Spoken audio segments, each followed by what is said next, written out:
My mom ignored me for 7 years. At Christmas, I casually mentioned I sold my company. My brother mocked me, asking if I made enough to pay my rent. I looked him in the eye and said $500 million. His jaw dropped. My mother turned pale, and my sister-in-law choked on her wine. But before I tell you how I bought my family debt and evicted them from the house they thought they owned, I would love to know where you are watching from in the comments. Please hit the like button and subscribe if you have ever been the black sheep who turned out to be the wolf. I gripped the steering wheel of the rented Toyota Corolla until my knuckles turned white. The GPS announced I had arrived in Buckhead, which is Atlanta's most prestigious neighborhood, but I did not need a machine to tell me where I was. I knew this driveway. I knew these manicured hedges. The last time I was here 7 years ago, I was being dragged out the front door by my mother holding nothing but a black trash bag filled with my clothes. She told me I was a disgrace for wanting to write code instead of finding a rich husband. Now I was back, not to beg for forgiveness, but to witness their downfall. I put the car in park, taking a deep breath to steady the nerves that were fighting against my resolve. I checked my reflection in the rearview mirror. No makeup, a simple gray sweater and jeans. I wanted them to see exactly what they expected to see: a failure. Before I could even unbuckle my seatbelt, the front door of the mansion swung open. It was not my mother. It was Ashley, my sister-in-law. She marched down the stone steps, her heels clicking aggressively on the pavement. She did not smile. She did not wave. She tapped on my window with a perfectly manicured nail. I rolled it down. "Hello to you too, Ashley," I said, forcing a polite tone. "Jasmine, you cannot park here," she said, not even bothering with a greeting. "Terrence is on his way back with the G-Wagon. We need the driveway clear for photos. You know how important his image is for his real estate brand." I looked at the empty street behind me. It was raining lightly. "You want me to park on the street in the rain?" I asked. Ashley sighed, rolling her eyes as if I were a slow child. "Please, Jasmine, just move it. We do not want the neighbors seeing a rental compact car in the driveway. It lowers the property value just looking at it. Park around the corner and walk back. And hurry up, Mom is already in a mood."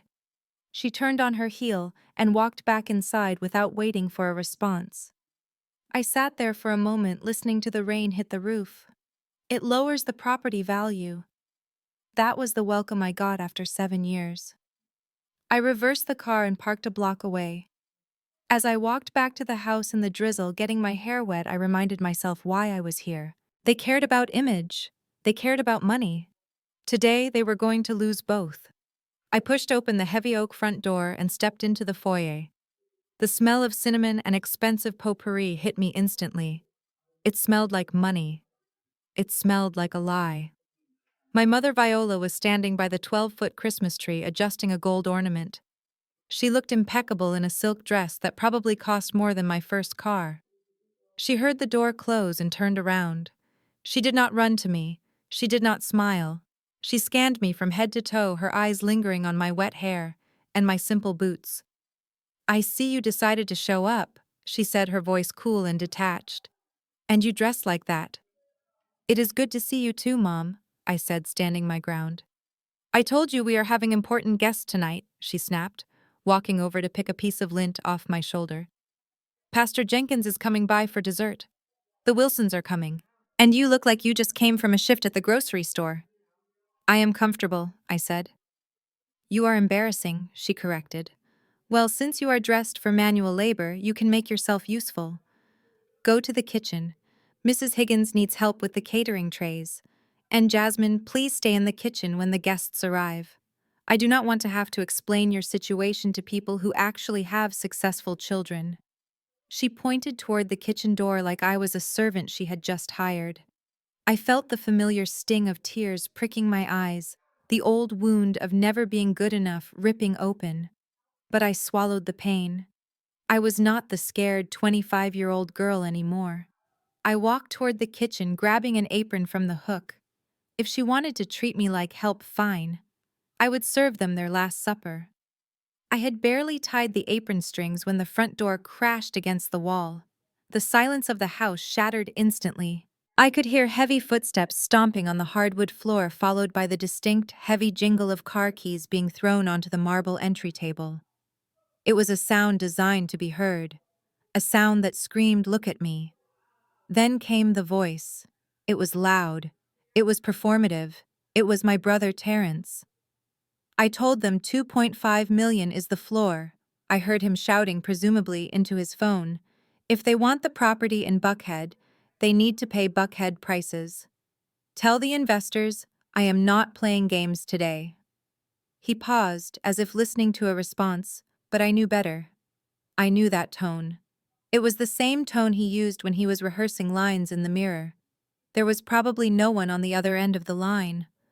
I stayed in the kitchen arranging the tray of deviled eggs my mother had ordered me to prepare, but there was no escaping him. The swinging door pushed open, and Terence strode in. He looked like a caricature of success. His suit was a shade of blue that was just a little too bright. His watch was the size of a hockey puck and flashed with fake diamonds under the kitchen lights. He brought a wave of expensive cologne with him that instantly overpowered the smell of the food. He stopped when he saw me. His eyes raked over my simple jeans and sweater, and a smirk curled the corner of his mouth. "Well, look who it is," he said, his voice dripping with condescension. "The prodigal sister returns.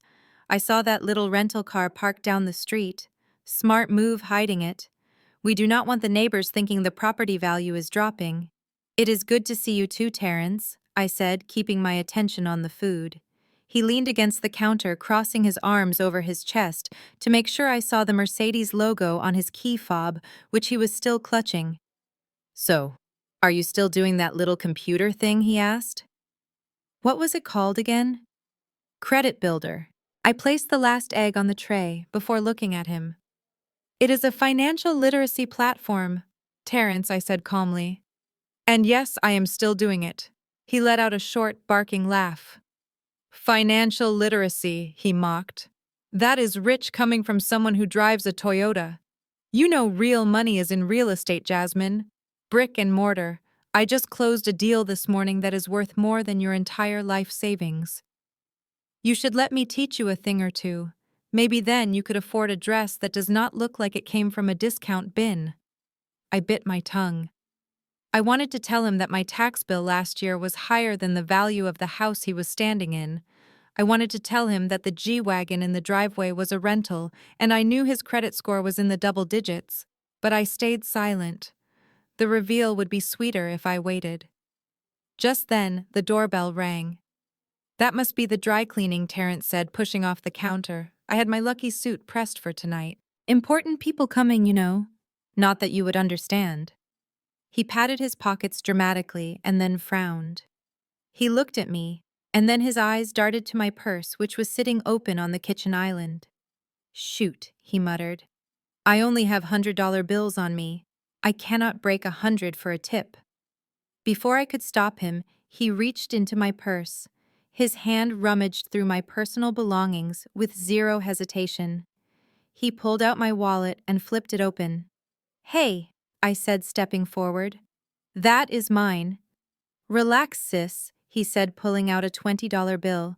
"I am just borrowing a 20. You do not want me to look cheap in front of the delivery guy, do you? It reflects bad on the family." He did not ask, he just took it. He stuffed my money into his pocket and winked at me. "I will pay you back when I break a big bill," he said with a grin that said he absolutely never would. "Consider it a tax for breathing my air." He turned and walked out of the kitchen whistling as he went to pay for his rental suit with my money. I stood there staring at my open purse. He had stolen $20 from me because he wanted to look rich, but was actually broke. He had no idea that the black metal card sitting right behind that $20 bill had a limit higher than the GDP of a small country. I closed my wallet and smiled. "Keep the change, Terence. You are going to need it." By 7:30, the house was vibrating with the hum of expensive chatter.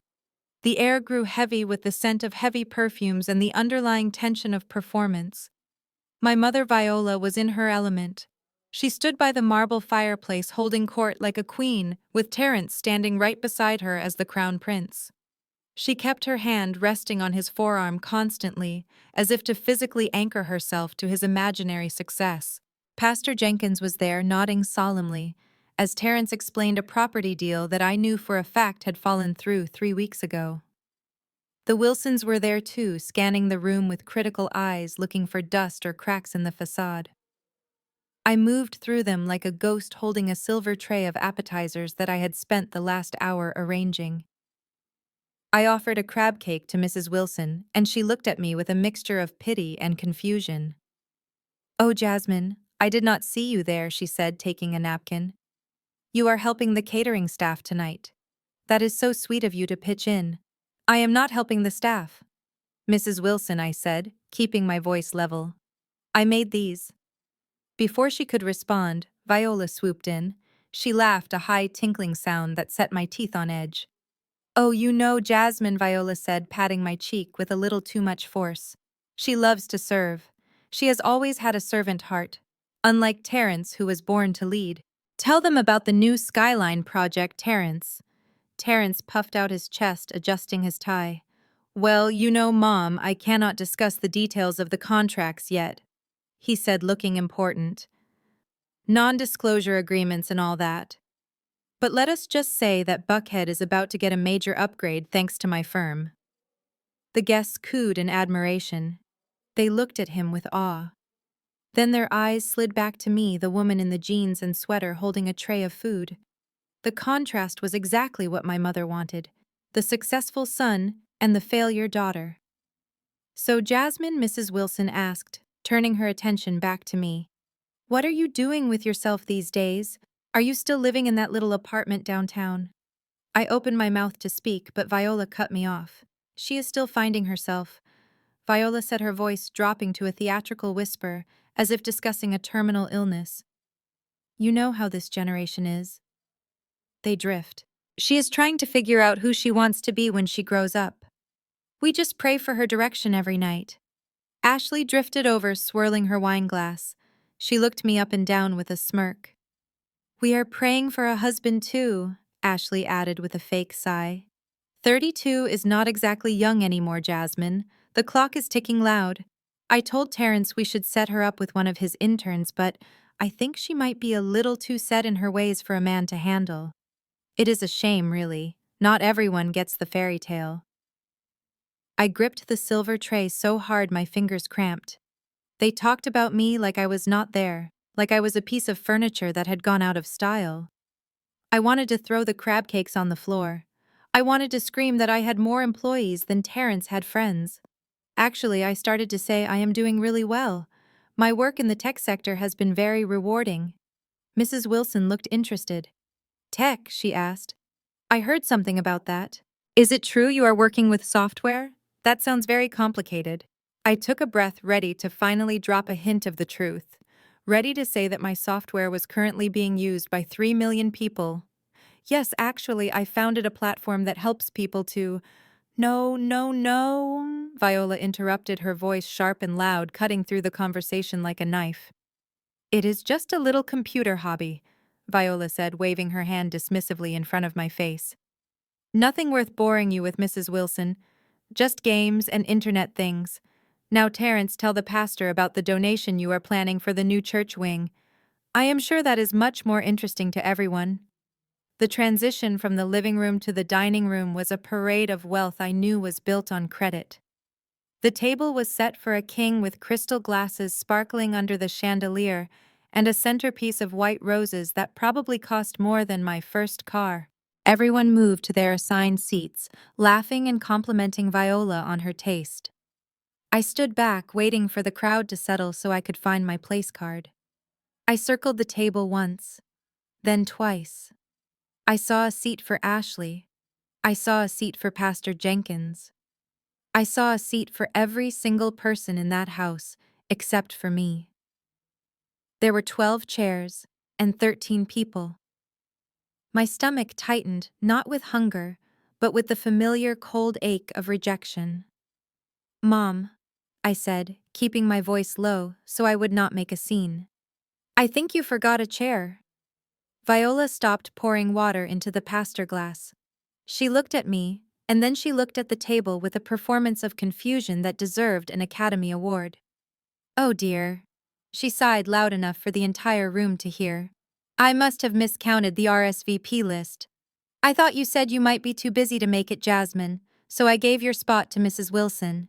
We cannot squeeze another chair in now. It would ruin the symmetry of the table setting." She gestured vaguely toward the swinging door that led to the kitchen. "Just grab a plate and go eat at the small round table in the breakfast nook," she said breezily.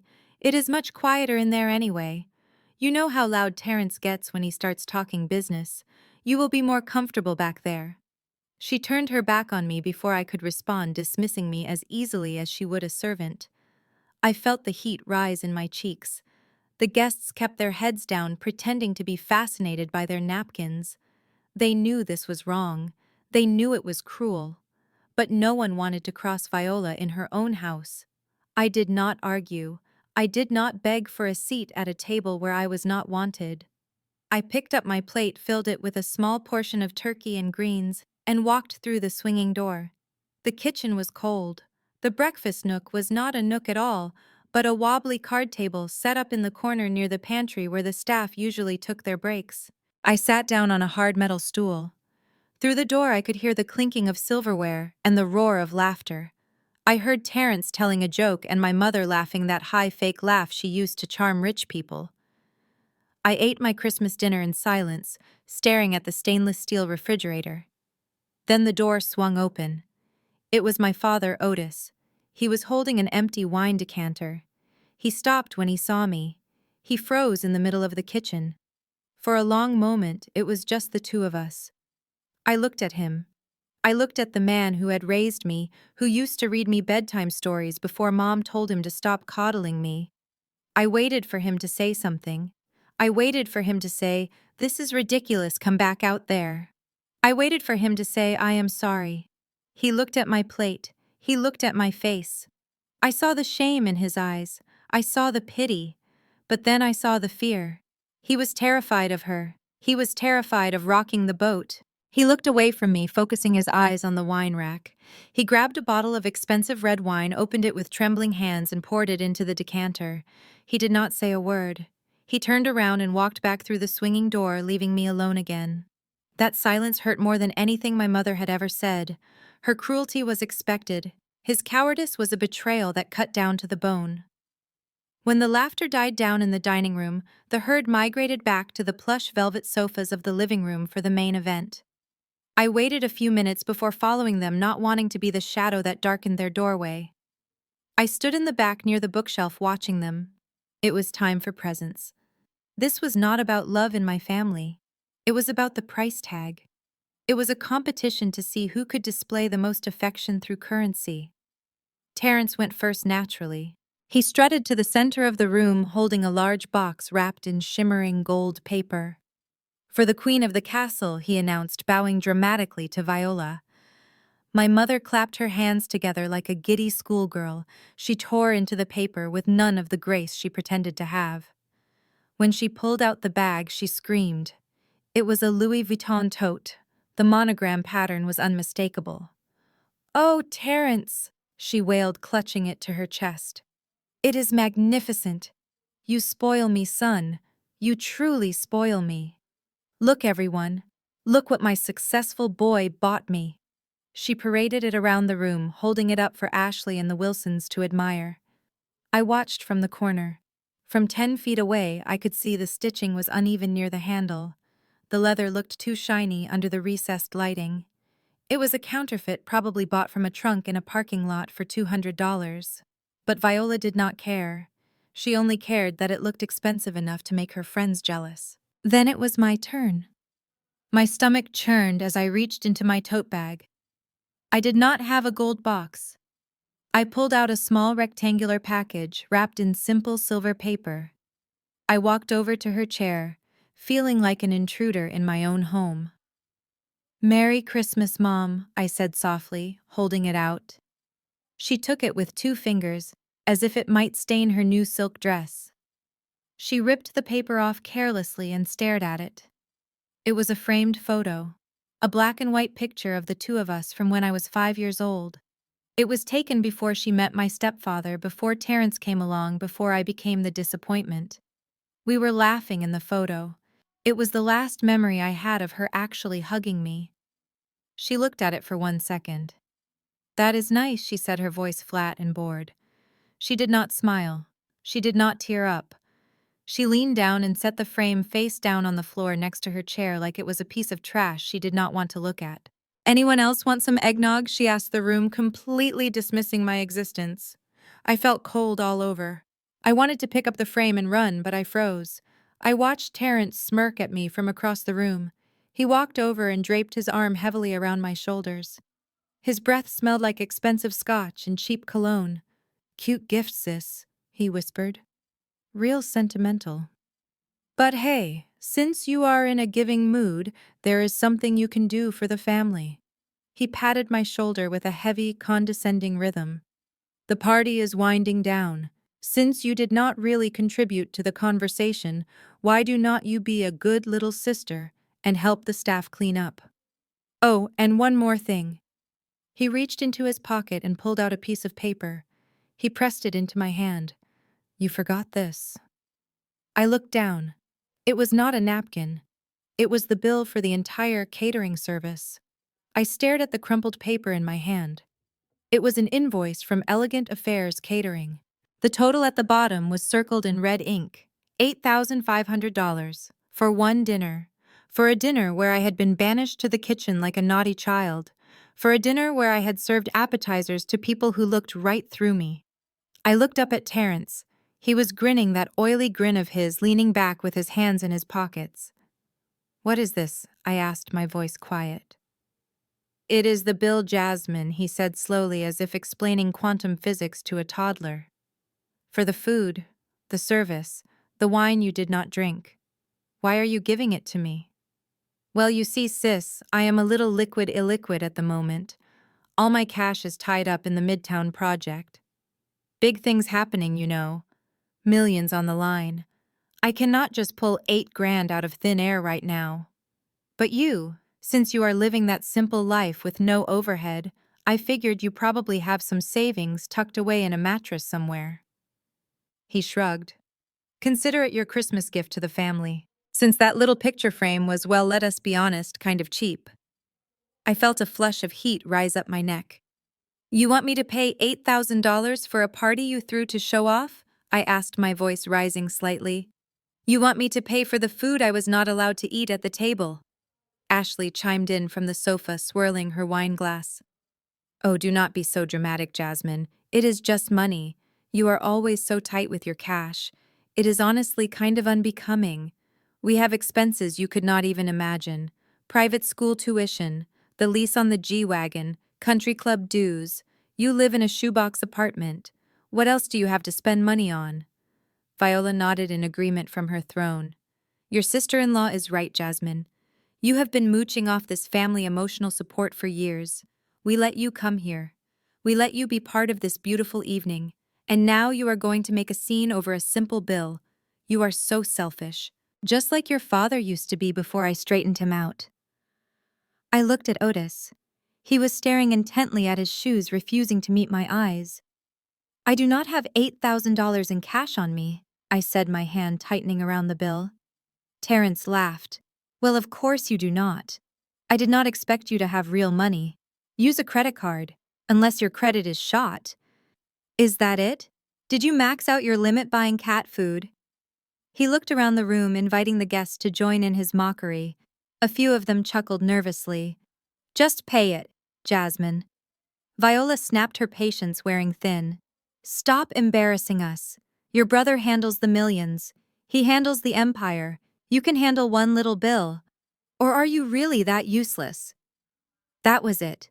The final straw. The last insult I would ever swallow. "Fine," I said. My voice was ice. "I will pay it. I do not have cash on me." I stated clearly, my voice steady, despite the adrenaline coursing through my veins. The room seemed to hold its breath for a second before Terrence let out a loud, incredulous snort. He slapped his knee as if I had just told the funniest joke of the century. "She does not have cash," he announced to the room, wiping a fake tear from his eye. Oh, that is rich. Literally, that is rich coming from you. What happened, Jasmine? Did you spend your last dollar on that rental car outside? Do you need me to spot you a 50 for gas so you can make it back to your little apartment? I know gas prices are high for people in your tax bracket. He reached into his pocket again and pulled out a crumpled $50 bill, waving it in front of my face, like he was teasing a dog with a treat. Here, he said, his voice dripping with mock charity. Take it. I insist. I do not want my little sister stranded on the side of the road on Christmas. It would look bad for my brand. Ashley giggled from the sofa, sipping her wine. Take it, Jasmine, she urged. He is being generous. You know how hard it is to make ends meet when you do not have a real job. I looked around the room. The Wilsons were staring at their shoes. Pastor Jenkins was suddenly very interested in the bottom of his empty glass. The pity in their eyes was suffocating. They looked at me like I was a charity case, a broken bird that had fallen out of the nest. They felt sorry for Viola having such a disappointment for a daughter. The air in the room was thick with second-hand embarrassment. My mother stood there, arms crossed, shaking her head with a look of pure disgust. Honestly, Jasmine, she hissed. If you cannot pay, just say so. Do not stand there and humiliate yourself further. We will put it on Terrence's tab, and you can pay us back in installments. $20 a month should be manageable for you, right? I looked at them, really looked at them. The smug satisfaction on Terrence's face, the cruel amusement in Ashley's eyes, the deep abiding shame in my mother's expression. They enjoyed this. They fed on it. My humiliation was their Christmas dinner. I said, I do not have cash. I repeated, my voice cutting through the laughter like a razor blade. I did not say I could not pay. I reached into the front pocket of my faded jeans. I moved slowly, deliberately. I did not dig around. I did not fumble. My fingers closed around the cold, heavy metal. I pulled it out. It was not a crumpled wad of bills. It was not a debit card from a local credit union. It was a single sleek rectangle of anodized titanium. It caught the light from the chandelier, gleaming with a dark matte finish. It was black, pitch black, and it made a distinct heavy sound as I placed it gently on the coffee table. Terrence reached out and snatched the card from the table before I could stop him. He held it up to the light, squinting at it with a theatrical frown. He flipped it over, then back again. His greasy thumb left a smudge on the matte titanium surface. What is this? He asked, his voice booming with amusement. There are no numbers on it. Is this a library card, Jasmine? Did you join a book club that gives out metal membership cards? Or is this one of those prepaid debit cards you buy at the pharmacy when you cannot get a bank account? He tossed it back onto the table. It landed with a heavy clatter that sounded like a judgment. Seriously, sis, he said, shaking his head. Do not embarrass us. If that thing declines, I am going to have to ask the Wilsons to spot me the cash, and I really do not want to do that. Just admit you cannot pay, and we will figure something out. Maybe you can mow my lawn for a year. I picked up the card. I wiped his fingerprint off with my thumb. I signaled to the head waiter who was hovering nervously by the door. He hurried over holding the wireless card reader. He looked tired and ready to go home. He did not care about family drama. He just wanted to be paid. I held the card out. I did not say a word. The waiter took it. He looked at the weight of it in his hand. He looked at the color. His eyes widened. He looked at me and then back at the card. He knew. Anyone who worked in high-end service knew what that card was. It was the Centurion, the card that opened doors that were locked to everyone else. He inserted the chip into the reader. The room went silent. Terrence was smirking, ready to laugh when the machine made the angry buzzing sound of a decline. Viola was already sighing, preparing her lecture on financial responsibility. Beep, approved. The receipt printed instantly. $8,500. Gone. Just like that. The waiter tore off the receipt and handed it to me with both hands, his head bowed slightly lower than before. Thank you, Ms. Brooks, he said, his voice hushed with reverence. Will there be anything else for you tonight? Perhaps a bottle of the vintage reserve? No, thank you, I said, taking the receipt.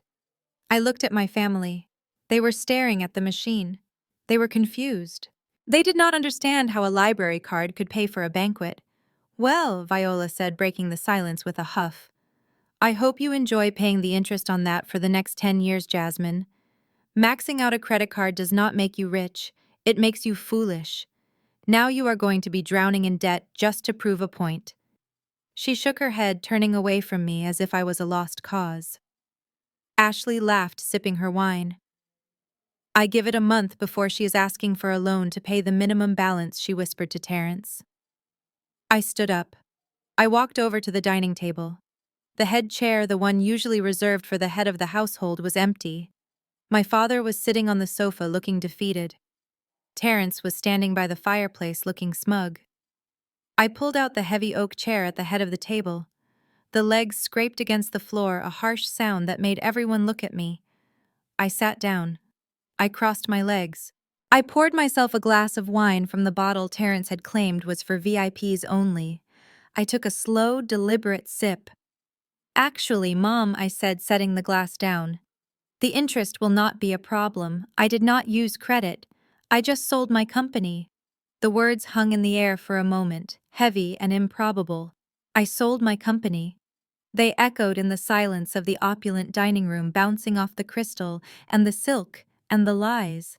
Then Terrence let out a sound that was half snort, half guffaw. It started low in his chest and erupted into a full-blown table-slapping laugh. He doubled over, clutching his stomach, his face turning a blotchy red. "You sold the app," he gasped, wiping a tear from his eye. "Oh, that is precious. Jasmine, seriously, you almost had me there for a second. What did you get for it? Did some college kid buy it for his senior project? Did you get $5,000? Is that what this is about? You got 5 grand and now you think you are Oprah." He looked around the room, inviting everyone to share in the joke. Ashley was already giggling behind her hand, her eyes dancing with cruel amusement. Even Pastor Jenkins cracked a smile, shaking his head, as if witnessing the antics of a delusional child. $5,000, Ashley chimed in, her voice dripping with mock sweetness. Honey, that might cover your rent for a few months if you are careful. Maybe you can finally buy some clothes that fit. But seriously, who would buy that thing? It was for people with bad credit, right? I bet the only people who downloaded it were trying to figure out how to scam the system. Viola sighed, a long, weary sound that spoke of years of burdened motherhood. She set her wineglass down with a sharp click. Jasmine, stop it, she said, her voice stern. Just stop. You are doing it again. You are lying to make yourself look important. You are just like your father was before I took control. Always dreaming big, always talking about the next big thing and never delivering a single dime. Do you know how embarrassing it is to have a daughter who has to make up stories just to feel adequate in front of her successful brother? She looked at me with a mixture of pity and disdain that made my skin crawl. It is pathological, she continued, addressing the room as if I were a case study. She has always been this way. Remember when she was 10 and told everyone she was going to be an astronaut? And then she failed algebra. It is the same thing. Delusions of grandeur to hide her mediocrity. I sat there calm in the center of their storm. I sipped my wine. I watched them laugh. I watched them mock. I watched them dig their own graves with every word. They were so sure of themselves, so sure of my failure.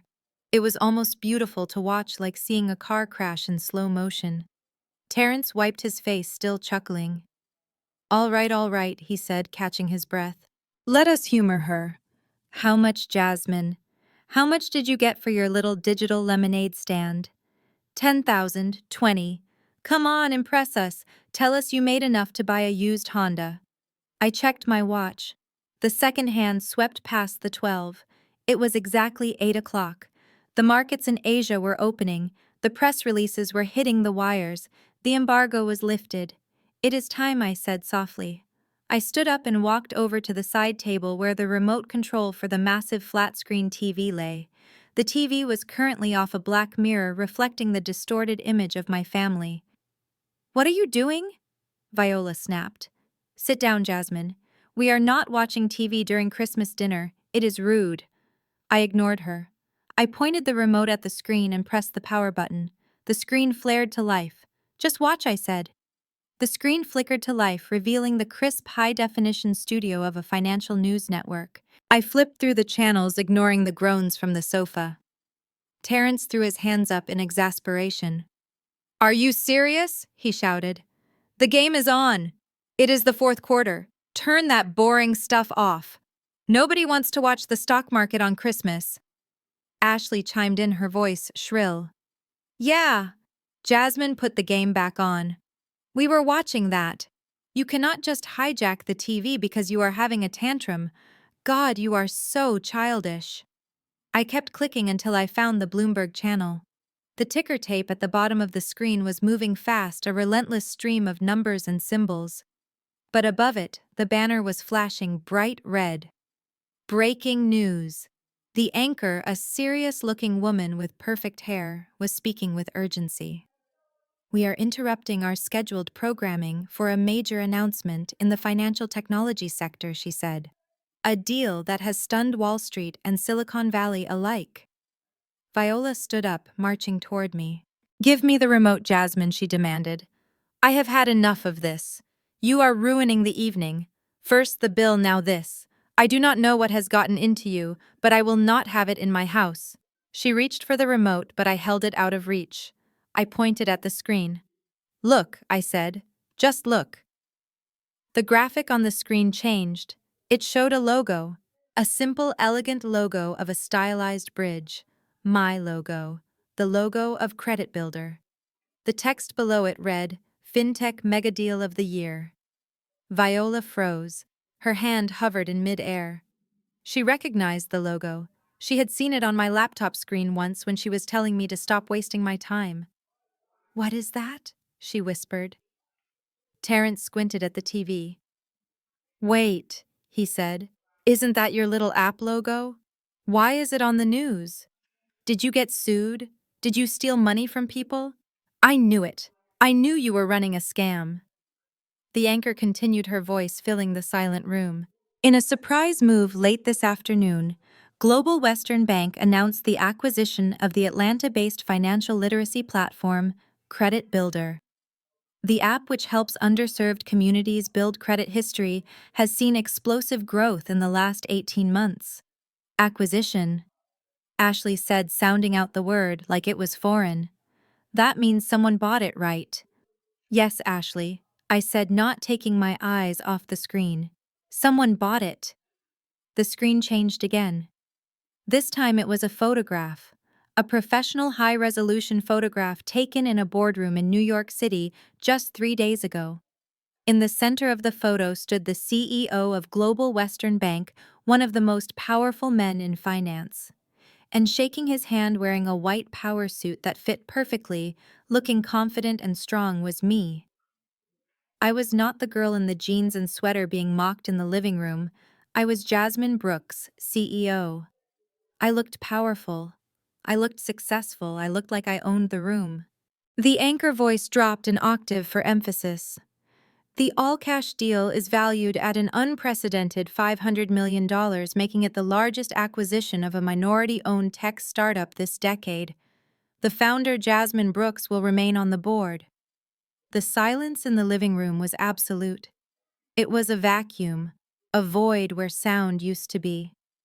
The only noise was the beating of my own heart and the voice from the TV confirming my reality. $500 million. I turned slowly to face them. I looked at Terrence, who was staring at the TV with his mouth hanging open like a fish. I looked at Viola, who had turned a shade of gray I had never seen before. I looked at Ashley, who was blinking rapidly as if trying to wake up from a dream. "That is me," I said, pointing at the woman on the screen who looked like a queen. "That is your failure. That is your disappointment. And that is $500 million. The news anchor continued speaking, but her voice seemed to be the only sound in the universe. "The deal finalized earlier today represents the largest fintech acquisition of the year. Jasmine Brooks, the sole founder and majority shareholder, will walk away with an estimated $500 million in cash." $500 million. The words hung in the air like a guillotine blade that had just dropped. The anchor repeated it for emphasis. $500 million. It was a number so large it did not sound real. It sounded like Monopoly money. It sounded like a fantasy. But the text at the bottom of the screen confirmed it in bold white letters against a red background. 500 million. The silence that followed was absolute. It was heavy. It was suffocating. You could hear the hum of the refrigerator from the kitchen. You could hear the rain tapping against the window pane. But inside the living room, nobody breathed. Nobody moved. It was as if a spell had been cast, turning my tormentors into stone statues. My mother Viola was gripping the armrest of her chair so hard her knuckles were white. Her mouth was slightly open but no sound came out. She was processing the math. She was calculating how many times she had called me a failure. She was realizing that the daughter she had banished to the kitchen table was now richer than everyone she had ever met combined. I looked at Terrence, the golden child, the man who had just tipped a delivery driver with my $20 because he was supposedly too rich to carry small bills. He looked like he had been punched in the gut. All the swagger was gone. All the bravado had evaporated. He stared at the screen with a look of pure, unadulterated horror. He was not looking at a news report. He was looking at his own irrelevance. He was looking at a number that dwarfed his entire existence. I stood up slowly. The movement drew their eyes. They looked at me with fear now. Pure fear. I was not Jasmine the disappointment anymore. I was Jasmine the billionaire. I was a force of nature they could not control. I walked over to Terrence. I stood right in front of him. I leaned down so our faces were level. "You asked me a question earlier," I said, my voice cutting through the dead silence. "You asked me what I got from my little digital lemonade stand. You asked if I made $5,000. You asked if I could afford a used Honda." I pointed at the screen where the number was still flashing. "That is the answer, Terrence," I whispered. $500 million. That is what I am worth. What are you worth, Terrence? He tried to speak. He tried to say something, anything to regain his power. But his brain had short-circuited. His hand, which was holding a glass of the expensive red wine he had forbidden me from drinking, began to tremble. It shook violently. His fingers lost their grip. The crystal glass slipped. It fell in slow motion. It hit the pristine white carpet that Viola protected like a holy relic. It shattered. Dark red wine exploded outward, staining the white wool like a gunshot wound. The stain spread rapidly, soaking into the expensive fibers, but Terrence did not even look down. He just stared at me, terrified. Viola sounded like she was choking on air. Her hands were trembling so badly that her fake Louis Vuitton bag slid off her lap and hit the floor with a thud, but she did not even flinch. She just kept staring at the television screen and then back at me, as if trying to reconcile the two images. The girl she sent to the kitchen and the woman who just conquered Wall Street. 5, she stammered, her voice cracking. 500 million. She said the words slowly, tasting them, testing them to see if they would dissolve. She looked at me with wide, terrified eyes. "Is that?" She swallowed hard. "Is that US dollars, Jasmine?" I leaned back in the heavy oak chair, the wood cool against my back. I looked at her with a calmness that scared them more than my anger ever could. "Yes, Mom," I said smoothly. "United States dollars. Cash, not credit, not stock options that might vest in 5 years. Cash." I picked up the wine glass I had poured earlier. I swirled the dark liquid, watching it coat the sides of the crystal. Now, to be fair, I continued, my voice conversational, as if discussing the weather. "I do not keep every single penny of that headline number. There are taxes, of course. Federal capital gains, state taxes, and I set aside a significant portion, about $50 million, for the early employees who helped me build the platform.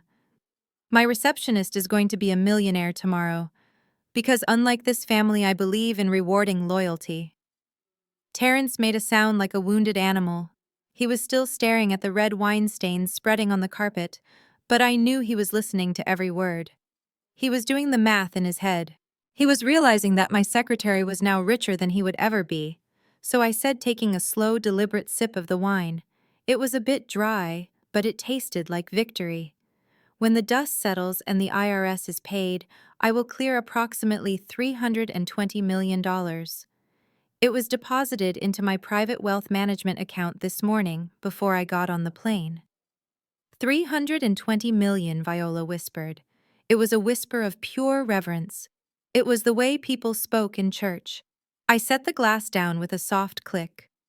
It is a comfortable amount, I said, looking around the room at the expensive furniture and the rented art. It is enough to buy this house, Mom. In fact, it is enough to buy this house and the house next door. Actually, I could probably buy every single house on this street and turn them into parking lots if I wanted to. I could buy the country club you have been trying to get into for 10 years and fire the board. I could buy Terrence's real estate firm and turn it into a shelter for stray cats. I paused, letting the reality of that power settle over them like a heavy blanket. It is enough money that I never have to listen to anyone tell me I am not good enough ever again. I looked at Viola. I expected to see shame. I expected to see regret for the years of neglect, for the insults, for the kitchen table. But as I watched, the shock began to fade from her face. The color returned to her cheeks. Her posture straightened. And then I saw it. The shift. Her eyes changed. The cold, hard look of disdain that I had known my entire life vanished. But it was not replaced by love. It was replaced by a hunger so raw and so intense it made my skin crawl. Her pupils dilated, her lips parted slightly. She was looking at me, but she was not seeing her daughter. She was seeing a golden goose. She was seeing a blank check. She was seeing her own salvation. The contempt was gone, and in its place was a terrifying predatory greed. Suddenly the silence broke. It shattered like the wine glass on the floor. Viola let out a wail that sounded more like a revival tent than a living room. She threw her hands up toward the ceiling as if the Holy Spirit had just entered her body. "Praise Jesus," she screamed. "My baby, my brilliant baby girl, I knew it. I always knew it." She launched herself out of the armchair with a speed I did not think her knees were capable of. She rushed toward me, her arms wide open, tears already streaming down her face. It was a masterclass in manipulation. "Jasmine," she sobbed, crashing into me.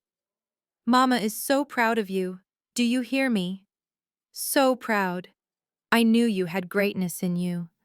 That is why I was so hard on you, baby. I had to be. I had to push you. Iron sharpens iron, Jasmine. I was the hammer and you were the steel. I broke you down so you could build yourself up into this. Into a queen." She wrapped her arms around my neck, burying her face in my shoulder. I smelled her expensive perfume mixed with the scent of desperation. She was hugging a lottery ticket, not a daughter. I sat there stiff as a board. I did not hug her back. I did not pat her hair. I stared straight ahead over her shoulder at the wall, where my family photos should have been, but never were. From the floor, Ashley was moving like a blur. She had grabbed a linen napkin and was frantically dabbing at the red wine stain on the white carpet, but her eyes were fixed on me. I told him, she babbled, her voice high and breathless. "I told Terrence just last week. I said Jasmine has that billionaire mindset. Didn't I say that, Terrence? I said she moves in silence like a real boss." "Oh my God, Jasmine, I love your boots. Are those vintage? You have such an eye for fashion. We should go shopping together. Just us girls. I can help you pick out a new wardrobe for your board meetings. We can build your personal brand on Instagram." She crawled closer on her knees, ignoring the wine soaking into her dress, looking up at me like a faithful dog waiting for a scrap. Terrence was still standing there, looking like he had been lobotomized, but Viola was squeezing me tighter, rocking me back and forth. "My baby is a mogul," she crooned. "We are going to do such great things. The family is back together. We are going to show this city what the Brooks family is really made of. You and me against the world, sugar. just like it used to be. It was suffocating. The lies were physical things pressing against my skin. She was rewriting history in real time, erasing decades of neglect with one hug. She thought she could just embrace the money, and I would be so grateful for the affection that I would forget she sent me to eat in the kitchen an hour ago. I felt a cold rage settle in my chest. It was heavier than the gold bullion I could now afford. I reached up and grabbed her wrists. Her skin was soft, pampered with creams I could never touch growing up. I pulled her hands off my shoulders. I did not do it gently. I used force. I pushed her back until she stumbled slightly, her heels catching in the carpet. She looked at me shocked. Her tear-stained face froze. "Do not touch me," I said. My voice was low, but it carried across the room. "Do not ever touch me again. And stop acting mom." The show is over. Terrence recovered faster than a cockroach after a nuclear blast. One minute he was trembling in fear, and the next he was adjusting his cuffs and smoothing down his tie.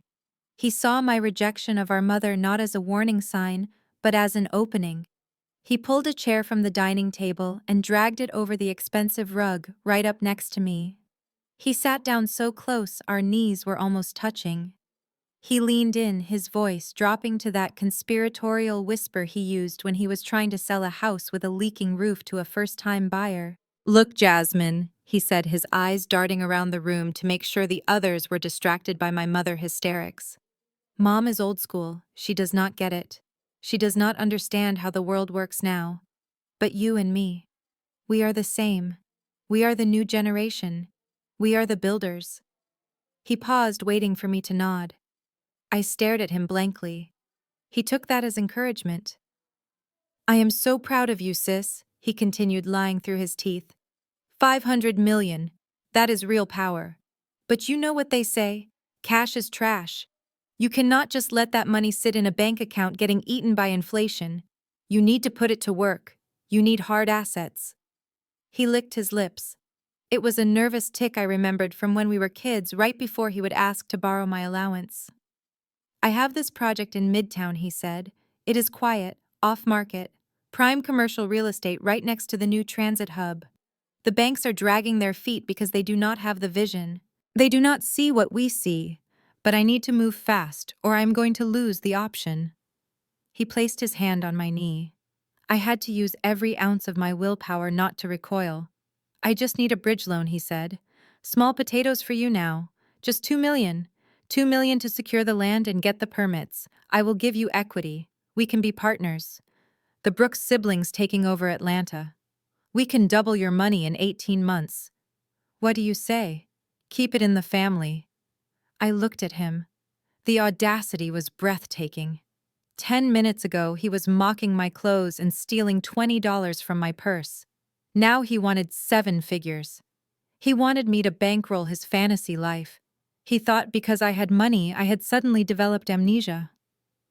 I smiled at him. It was a slow, sharp smile that did not reach my eyes. 2 million, I asked. "Yes." He breathed, his eyes lighting up with greed. "Just 2. I can have the paperwork drawn up by Monday." "Okay," I said. He pumped his fist in the air. "Yes," he hissed. "That is what I am talking about. That is business. You are smart, Jasmine. I always knew you were smart." But I continued, cutting off his celebration. "Before we sign any new contracts, Terrence, we have to clear the ledger. We have to talk about the old debts." He frowned, confusion clouding his face. "Old debts?" he asked. "What are you talking about?" "I do not owe you anything.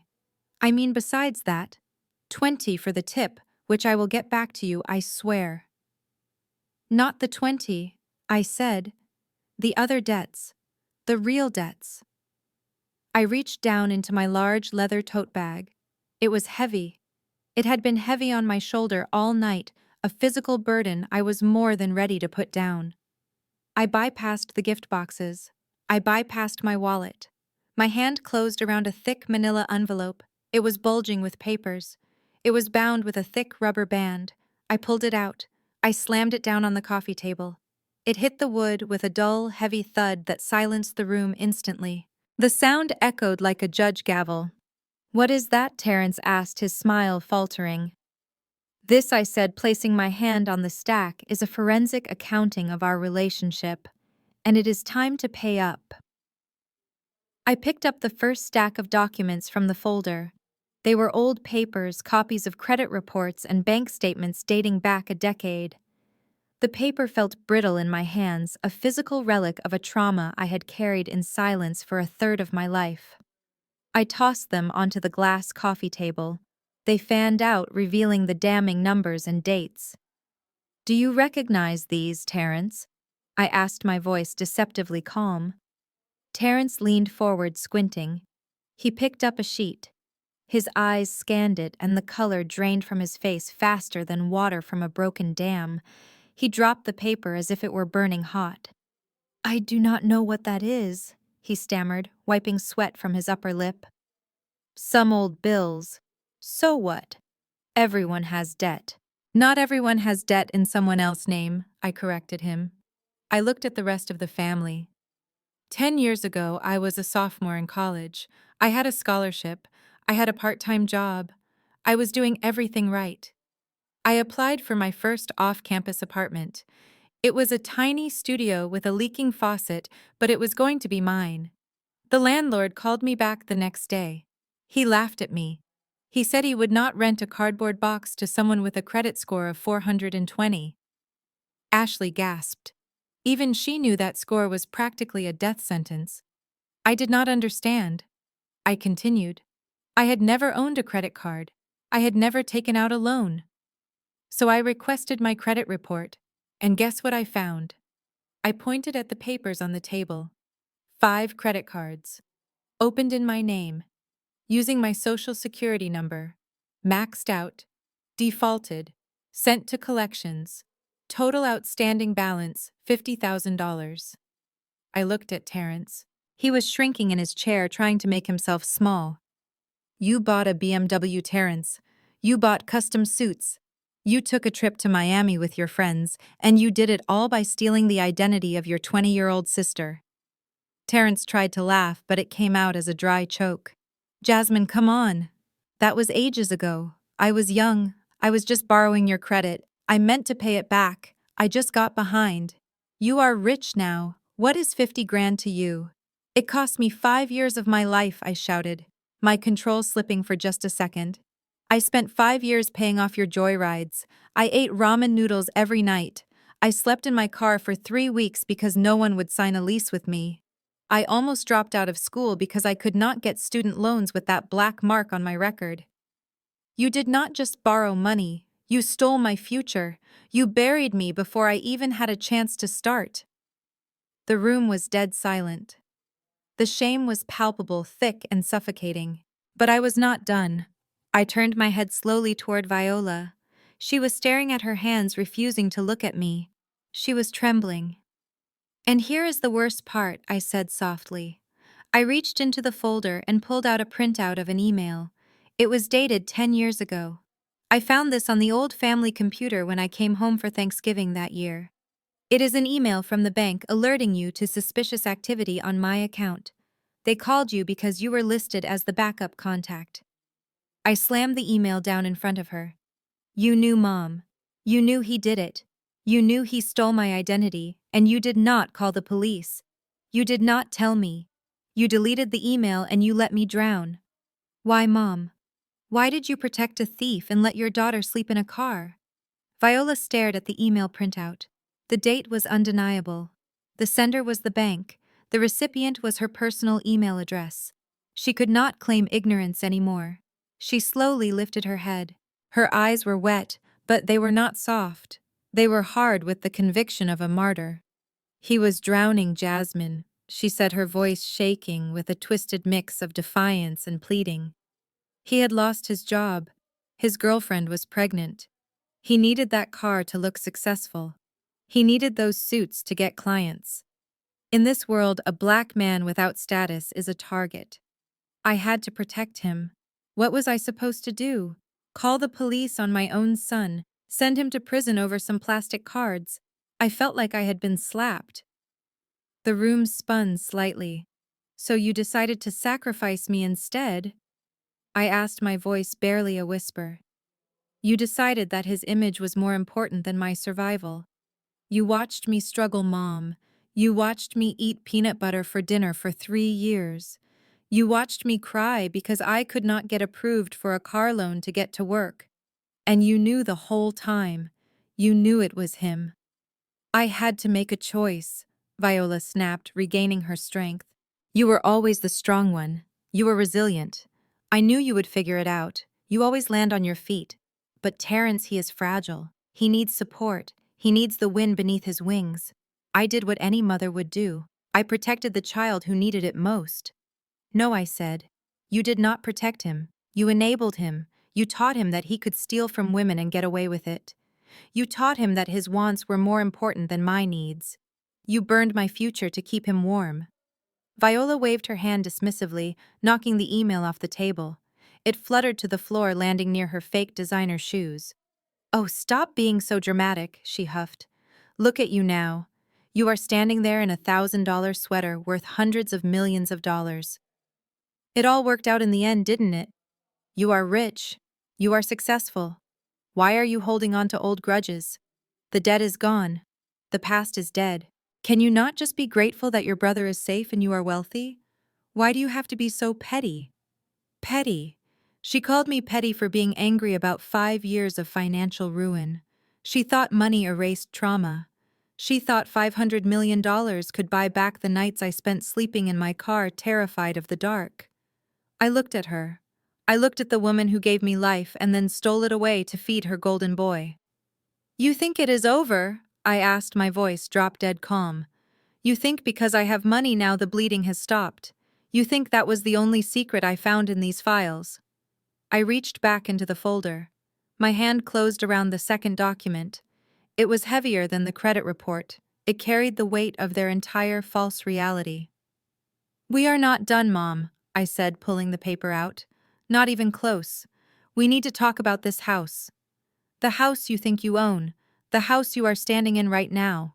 I watched the second document slide across the glass table. It spun slowly before coming to a stop right in front of my mother's hands. It was a single sheet of paper, but it carried more weight than the entire house we were standing in. It was printed on thick pink paper, the color of emergency, the color of disaster. At the top in bold black letters it read, Notice of Default and Intent to Sell.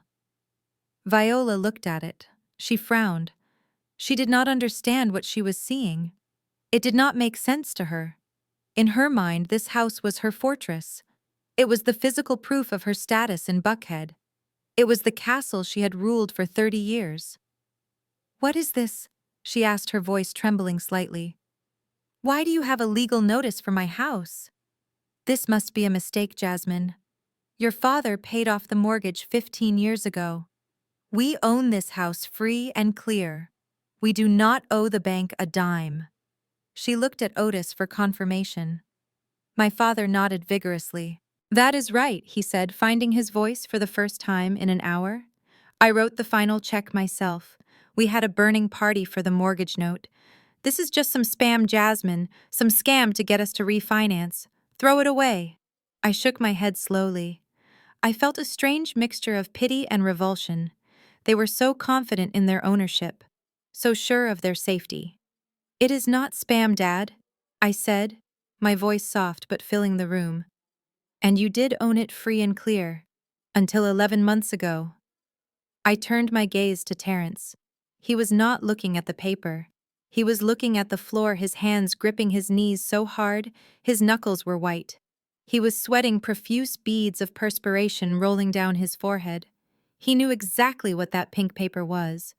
He had probably thrown away 5 of them in the last month, hoping they would just disappear. Tell them, Terrence, I said. Tell them what you did last February. Terrence did not speak. He could not breathe. Viola looked from me to Terrence. A flicker of doubt crossed her face. Terrence, she asked, her voice rising in pitch. What is she talking about? When he did not answer, I answered for him. Do you remember the papers he brought you last winter, Mom? I asked. He told you it was for estate planning. He told you it was to put the house in a trust, to protect it from taxes. He said it was a smart business move to secure the family legacy. You signed them without reading them because you trust him, because he is your brilliant businessman's son.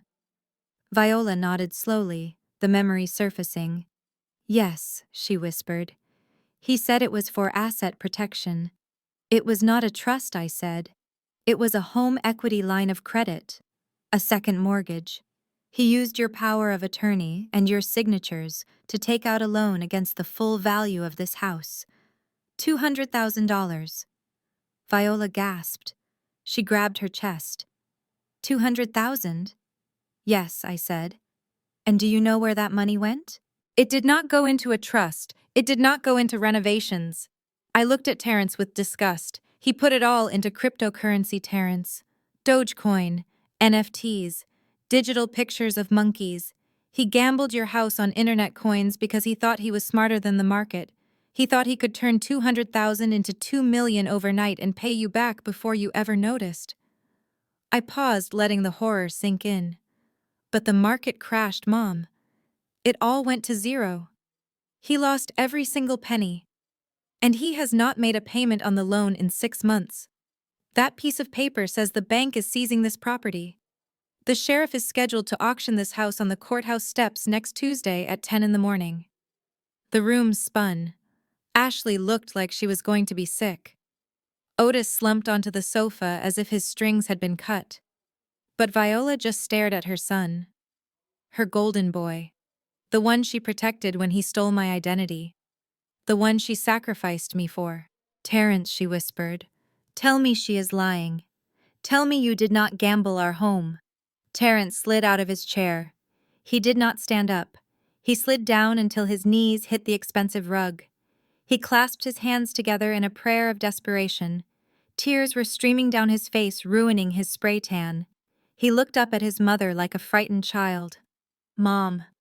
I am so sorry, he sobbed, his voice breaking into a high-pitched whine. I just wanted to help. I just wanted to be the hero. I thought if I could double the money, I could buy you a vacation home. I was trying to win it back, Mom. I swear, I had a system. It was supposed to go up. I was going to fix it. I was going to fix everything before you found out.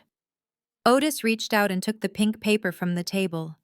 His hands were shaking so bad the paper rattled like dry leaves in a storm. He brought it close to his face, squinting as if he could not believe the words printed there. Notice of default. Intent to sell. He read it once. Then he read it again. I watched his face change. The fear melted away and was replaced by something I had never seen in my father before. A cold, hard rage. He looked up from the paper and stared at the house around him. He looked at the walls he had painted. He looked at the floors he had paid to refinish. He looked at the life he had worked 40 years to build. And then he looked at Terrence. Terrence was still on his knees, sobbing into his hands. He looked pathetic. He looked weak. He looked like exactly what he was. A thief who had been caught. Otis walked over to him. He moved slowly like a man walking through water. He stood over his son. Stand up, Otis said. His voice was a low growl. Terrence looked up, his eyes red and puffy. Dad, please, he whimpered. I can fix it. Stand up, Otis roared. Terrence scrambled to his feet, cowering. He raised his hands as if to protect his face, but he was too slow. Otis pulled his hand back and swung. Crack. The sound of the slap was louder than the gunshot of a starting pistol. It echoed off the high ceilings. It was a sound of pure disappointment. Terrence's head snapped to the side. He stumbled back, clutching his cheek. He looked at his father with shock. Otis had never hit him. Not once. Not when he failed a class. Not when he wrecked the car. Not ever. You sold my house, Otis whispered, his voice trembling. You stole my home. I worked every day of my life for this house. I broke my back for this house, and you gambled it away on imaginary money. Viola rushed forward, throwing herself between them. She pushed Otis back, her hands on his chest. Stop it, Otis, she screamed. Do not touch him. He is your son. He is a thief. Otis shouted, pointing a shaking finger at Terrence. "He is a liar and a thief! He made a mistake!" Viola yelled back, her face twisted in desperate defense. "It was the market, Otis. The market crashed. It is not his fault the economy is bad. He was trying to help us. He wanted to buy us a vacation home. He had good intentions." "Good intentions do not pay the mortgage," Viola Otis screamed. "He is a victim, too," Viola insisted, wrapping her arms around Terrence, who was now sobbing into her shoulder. "The world is hard on black men, Otis. He was trying to get ahead. You should be supporting him, not hitting him when he is down." I watched them. I watched my mother comfort the man who had destroyed their lives while my father stood there broken. It was the same dynamic playing out again. The golden child could do no wrong, even when he burned the house down. I checked my watch again. "You can argue about his intentions all night," I said, my voice cutting through their screaming match. "But it does not change the timeline." I pointed at the calendar on the wall. "Today is Christmas Eve. That notice says the final judgment was entered 3 weeks ago. The redemption period expires on Monday." I looked at Viola, who was stroking Terrence's hair. "The bank is not coming to talk, Mom. They are not coming to negotiate. They are coming with the sheriff. They will be here on Tuesday morning at 8 o'clock. And they are bringing a locksmith to change the locks on the doors. You have 4 days to pack 30 years of your life into boxes." The silence that followed my announcement about the sheriff coming was broken not by a sob, but by a scream. It came from the corner of the room where Ashley had been standing frozen like a statue. The reality of the situation had finally penetrated the layers of denial and hairspray she wore like armor. She looked at the pink foreclosure notice on the table. She looked at her husband cowering on the floor. And then she looked at the G-Wagon keys sitting on the entry table. The illusion she had married into the lifestyle she had curated for Instagram, the envy of her friends, it was all evaporating like mist in the sun. "You are broke," she shrieked. Her voice was unrecognizable. It was not the sweet, syrupy voice she used to ask for favors. It was the voice of a woman who realized she had bet on the wrong horse. "You do not have any money, do you? The deals, the investors, the Skyline project, it is all a lie. You are not a developer. You are just an unemployed con artist with a rental car." Terrence tried to reach for her hand, but she recoiled as if he were contagious. "Baby, please," he begged. "It is just a liquidity crunch. I can fix it. I just need time." "Time," she yelled. "You have 4 days until we are homeless, Terrence. 4 days. And you are asking me for time. You told me this house was our safety net. You told me we would inherit it. You told me we were building generational wealth." She started clawing at her left hand. She was trying to get her wedding ring off. It was a massive diamond, or at least what we all thought was a diamond. She yanked it over her knuckles, scratching her skin in the process. "I bet this is fake too, isn't it?" she spat, throwing the ring at him. It hit him in the chest and bounced onto the carpet, getting lost in the deep pile. "I bet it is glass, just like your career, just like your promises, just like you."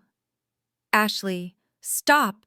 Viola cried out, trying to salvage the wreckage of her son's marriage. "Do not do this. Marriage is for better or for worse." "For worse," Ashley laughed, a hysterical sound. "Viola, this is not worse. This is criminal. This is fraud. And you knew. You let him do it. You let him parade around like a king while he was robbing you blind." She turned back to Terrence, her eyes blazing with a new realization.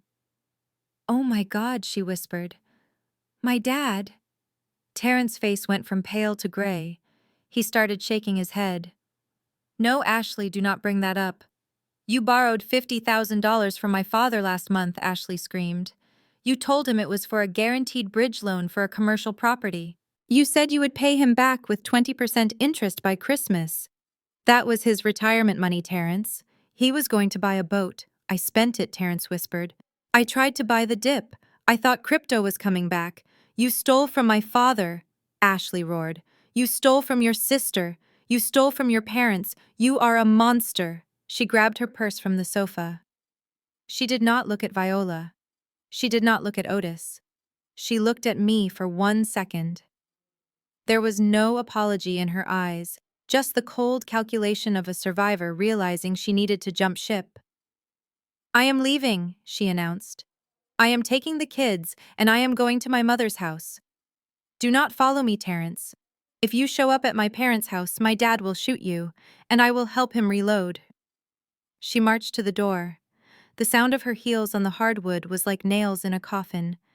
She slammed the door so hard the wreath fell off the hook and crashed to the floor. The ornaments shattered. The room was silent again, but it was a different kind of silence. It was the silence of a battlefield after the slaughter. The perfect family portrait was slashed down the middle. Ashley was gone. The money was gone. The house was gone. And all that was left were the lies. The front door slammed shut behind Ashley, leaving a silence that felt heavier than the house itself. The only sound was the ragged breathing of my mother Viola, who was staring at the door as if willing her daughter-in-law to walk back through it. Otis was still standing over Terrence, who was curled into a ball on the floor, weeping into the expensive rug he had ruined with wine. The illusion was gone. The perfect family was gone. All that was left was the debt and the desperation. Viola turned her head slowly. Her eyes landed on me. For a moment I saw the old hatred, the resentment she always held for me. But then it flickered and died, replaced by something far more pathetic. Hope. She realized in that instant that I was the only person in the room who wasn't drowning. I was the life raft. "Jasmine," she said, her voice trembling. "Baby, you can help us." She took a step toward me, her hands reaching out. "You are rich," she said. $500 million. That is what the news said. That is more money than God. You can buy this house 100 times over. You can pay off the mortgage. You can fix this." She fell to her knees beside my chair, clutching the armrest. "Please, Jasmine," she begged. "This is your childhood home. You grew up here. You cannot let the bank take it.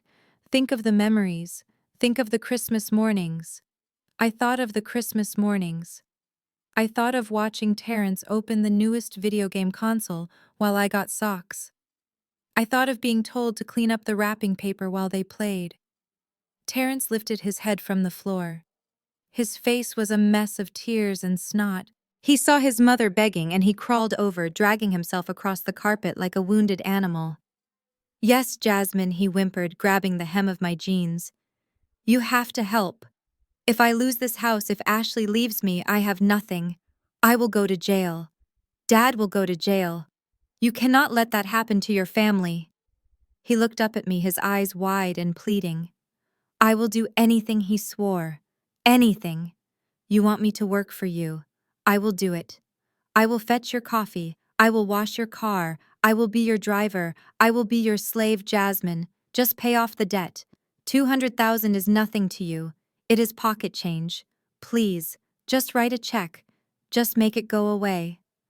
Otis looked at me too. He did not beg. He just looked tired. He looked like a man who had been carrying a heavy load for too long and had finally collapsed under the weight. "Jasmine," he said softly, "your mother is right. We cannot lose the house. We have nowhere else to go." I looked at them. The three of them clustered around my feet, begging for salvation.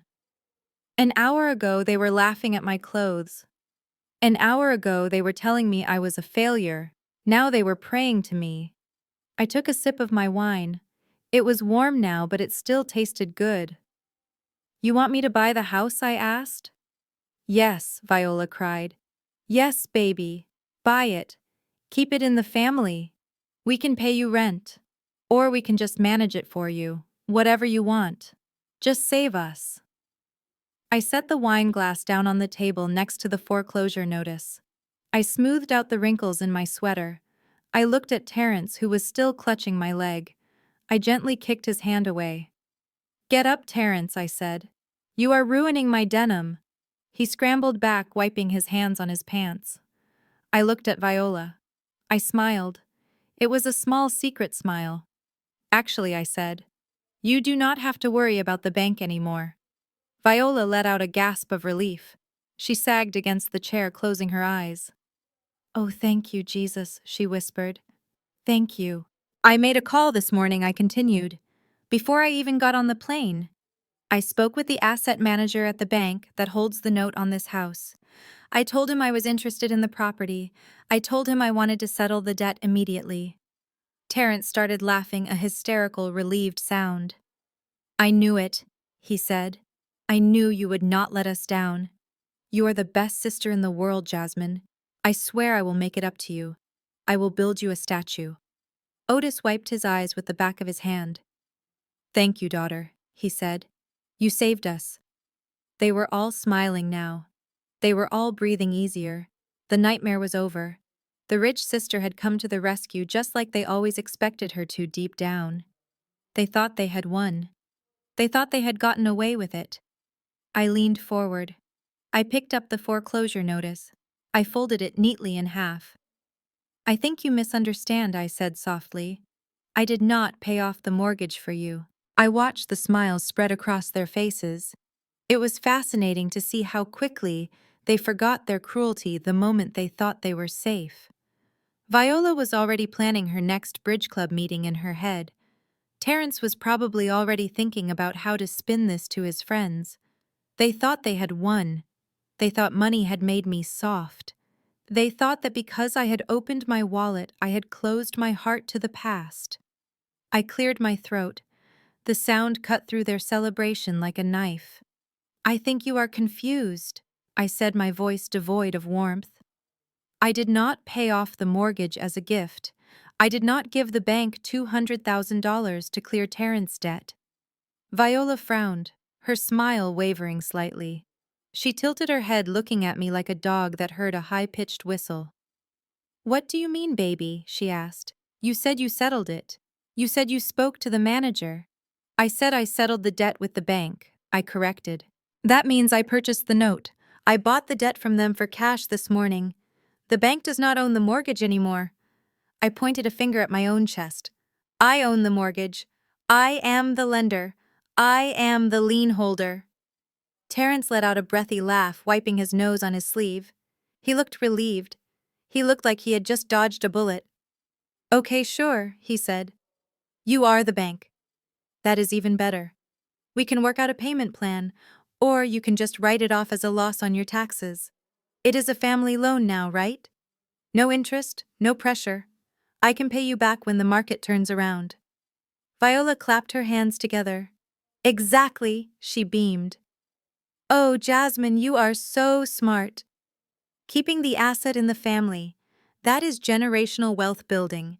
The house is still ours, but now we do not have to worry about those nasty letters from the bank. We are safe. The house is safe. She looked around the room with a renewed sense of ownership. She smoothed her skirt. We should redecorate, she announced. Get rid of this bad energy, maybe new curtains. Since we do not have to pay the mortgage to the bank anymore, we can afford to spruce the place up. I never liked these drapes anyway. I stood up. I walked over to the fireplace. I looked at the family portrait hanging above the mantel.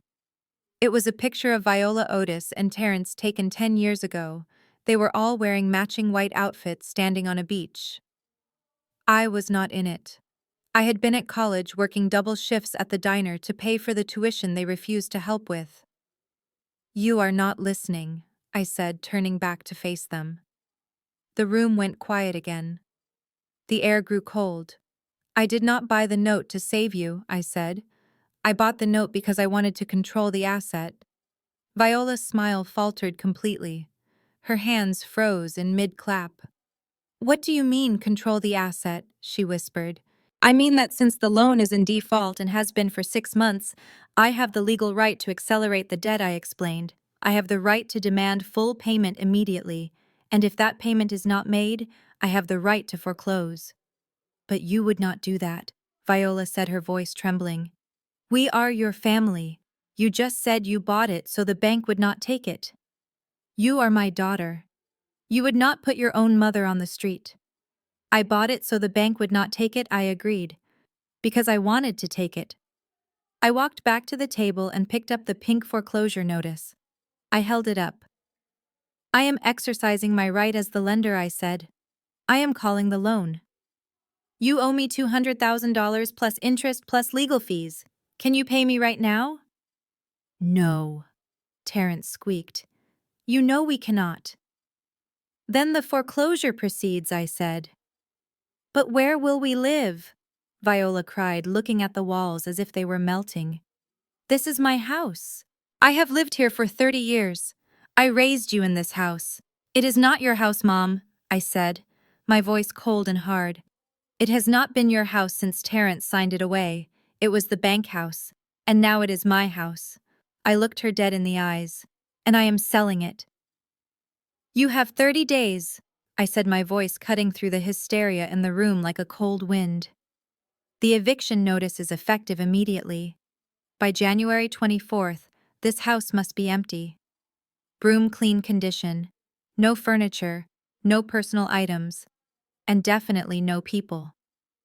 Viola made a sound that was less like a cry and more like a shriek of a banshee. She lunged forward, grabbing the edge of the dining table for support, her fake Louis Vuitton bag sliding unnoticed to the floor. Her face was a mask of contorted rage and disbelief. The sophisticated buckhead matriarch was gone, replaced by a cornered animal. You ungrateful heifer, she screamed. How dare you? I gave you life. I carried you in my body for 9 months. I fed you. I clothed you. And this is how you repay me, by kicking your own mother out into the street in the middle of winter. You are evil, Jasmine. You are a demon. I watched her tantrum with the same detached interest one might watch a reality TV show. It was a performance I had seen 1,000 times before. Whenever she lost control, she played the victim. Whenever she was wrong, she screamed about gratitude. I am not evil, Mom, I said calmly, pouring the last of the wine into my glass. I am just a businesswoman protecting her investment. You taught me that. Remember, you always said feelings have no place in finance. Well, this is finance. You are putting us on the street, she wailed, turning to Otis for support, but finding none. Otis was sitting on the sofa staring at his hands, his spirit broken by the realization that his son had gambled away his legacy. We will be homeless, Viola sobbed. We will be destitute. My friends will laugh at me. The church will shun us. You are destroying our lives because you are bitter. You are a bitter, lonely girl who hates her family. I stood up and walked over to the window, looking out at the rain-slicked driveway where I had been forced to park my car around the corner just hours ago. Do you remember 7 years ago, Mom, I asked, not turning around. Do you remember the night you found out I had switched my major to computer science instead of pre-law? Viola stopped screaming. She sniffled, wiping her nose with a cocktail napkin. That was different, she muttered. You were throwing your life away. I was trying to save you. You came into my room at 2 in the morning. I continued, turning back to face her. You had a box of black trash bags. You pulled my clothes out of the closet and threw them on the floor. You told me that if I was going to make stupid decisions, I could make them under someone else's roof. You told me I had 1 hour to pack and get out. I walked closer to her. It was raining that night too, Mom. Just like tonight. I begged you. I told you I had nowhere to go. I told you I had no money because you controlled my savings account. Do you remember what you said to me as you locked the front door? Viola looked away, refusing to meet my eyes. You said, "You need to learn how the real world works, Jasmine. The real world does not care about your feelings. It cares about results. Sink or swim." I leaned in close so she could see the absolute lack of sympathy in my eyes. Well, Mom, I swam.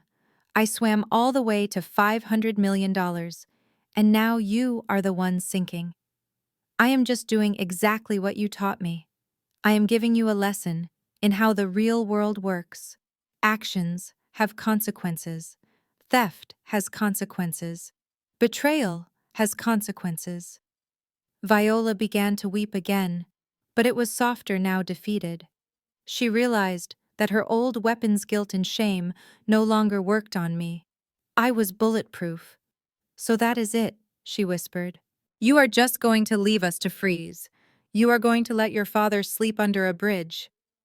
I looked at Otis, He looked old and frail. He had failed me, yes. He had been a coward, but he had not been malicious. He was just weak. And while I wanted justice, I was not a monster.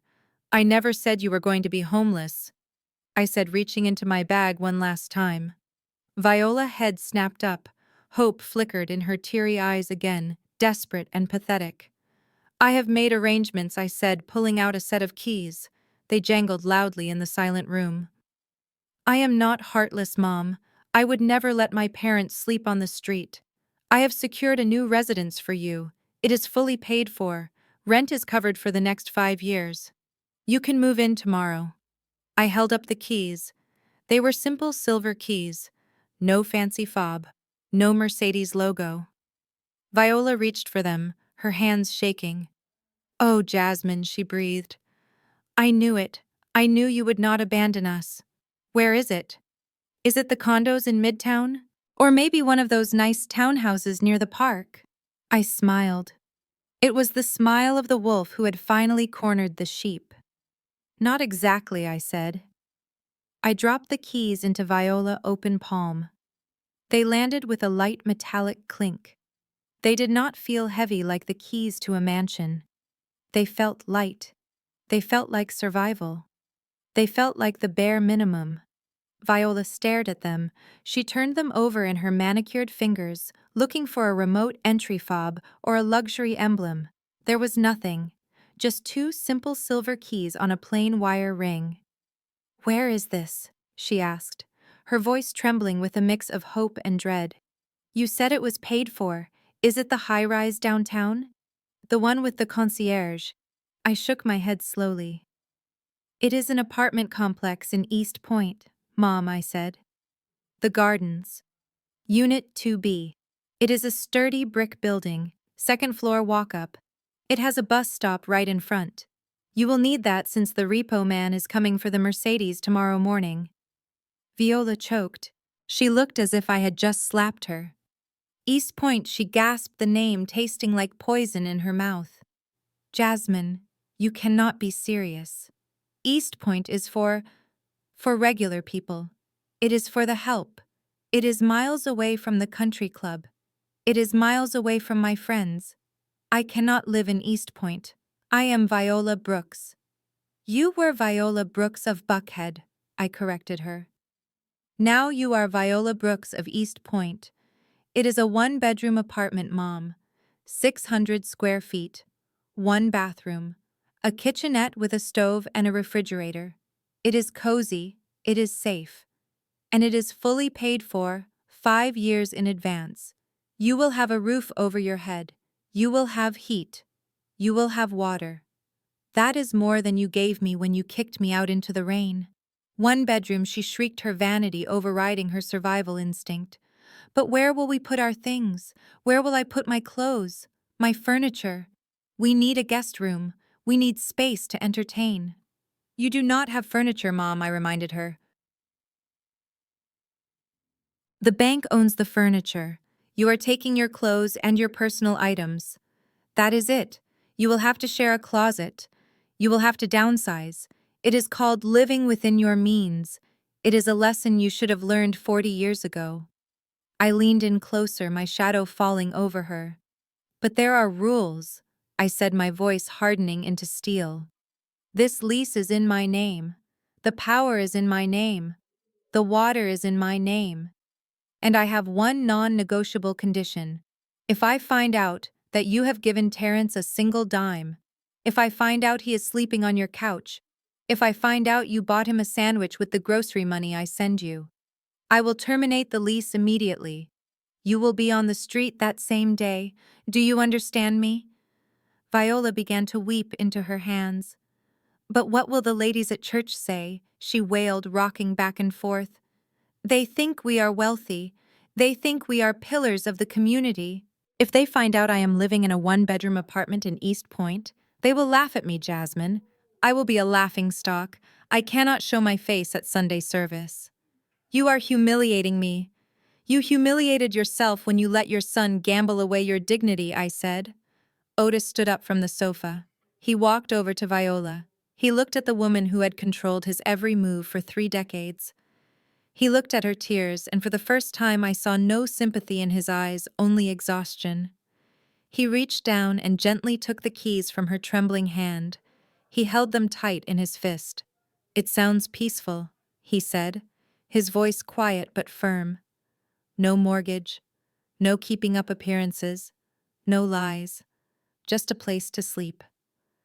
"Thank you, Jasmine. We accept." "Otis." Viola shrieked, looking up at him in betrayal. "You cannot be serious. We are accustomed to a certain lifestyle." "That lifestyle is gone, Viola." He snapped, his voice cracking with the strain of finally finding his spine. It was a lie. It was a, "We are broke. We are old. And our daughter is offering us a lifeboat when we deserve to drown. I am taking it. You can come with me and learn to be humble, or you can stay here and wait for the sheriff to drag you out. It is your choice." Viola slumped in her chair, defeated by the reality of her husband finally standing up to her. She looked at the keys in Otis' hand with loathing, but she did not argue. She knew he was right. She had nowhere else to go. The fantasy was over. I watched them for a moment. The fallen queen and the tired king accepting their exile. It was done. They were handled. They would be safe, but they would no longer be proud. I turned my head slowly. My eyes locked onto the man still kneeling on the floor, wiping snot from his face. The source of the rot. The golden child who had turned into rust. "Now, Terence," I said, my voice dropping an octave, "it is your turn." I turned my full attention to the man kneeling on the carpet. Terence looked up at me, his eyes bloodshot and swollen. He looked like a child who had broken a vase and was waiting for the punishment. But this was not about a vase. This was about felonies. I reached into my bag one last time. I did not pull out a check. I did not pull out a gift. I pulled out a thick document bound in blue legal backing. It looked official. It looked heavy. I dropped it on the table in front of him. It landed with a sound that signaled the end of his life as he knew it. "Do you know what wire fraud is, Terence?" I asked, my voice calm and conversational. "It is when you use electronic communications to steal money. Like when you transferred the equity from this house into your crypto wallet. That is a federal crime. And identity theft. Using my social security number to open credit cards. That is another federal crime. And bank fraud. Forging mom and dad's signatures on loan documents. That is the trifecta." I tapped the blue folder with a manicured fingernail. "I have it all right here," I said. "The IP addresses, the transfer logs, the forged signatures compared against real ones. I hired a forensic document examiner, Terence. He is very good. He used to work for the FBI.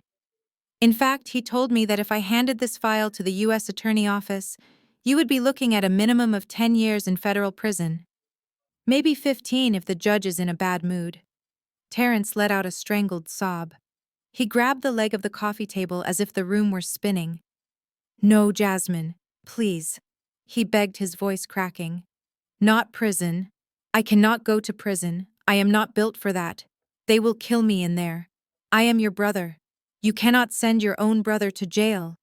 "You stopped being my brother when you stole my identity," I said coldly. "You are just a criminal who shares my last name. But because I am a generous woman, and because I do not want to visit you behind bars, I am going to offer you a plea deal." I flipped the blue document open to the last page. "Option 1, I said. I walk out of here with this file. I drive to the FBI field office on Monday morning. I hand it over. You get arrested. You go to trial. You lose. You go to prison until you are 50 years old." Terence was shaking his head violently, tears flying from his face. "No, no, no, option 2. "What is option 2? "Option 2, I said, pointing to the signature line. "You sign this. This is a confession of judgment. It is a legal document where you admit to everything. You admit to the debt. You admit to the fraud. And you agree to pay me back every single penny. $250,000. "I will pay it," he cried. "I swear I will pay it. Just give me time." "I am not done," I said, cutting him off. You are not going to pay me back with imaginary real estate deals, Terrence. You are going to get a job. A real job. Manual labor. Warehouse work. Delivery driving. I do not care what it is as long as it comes with a W-2 form. And this contract stipulates that 50% of your wages, 50% of every single dollar you earn, for the rest of your life will be automatically garnished and deposited into my account. You will live on minimum wage.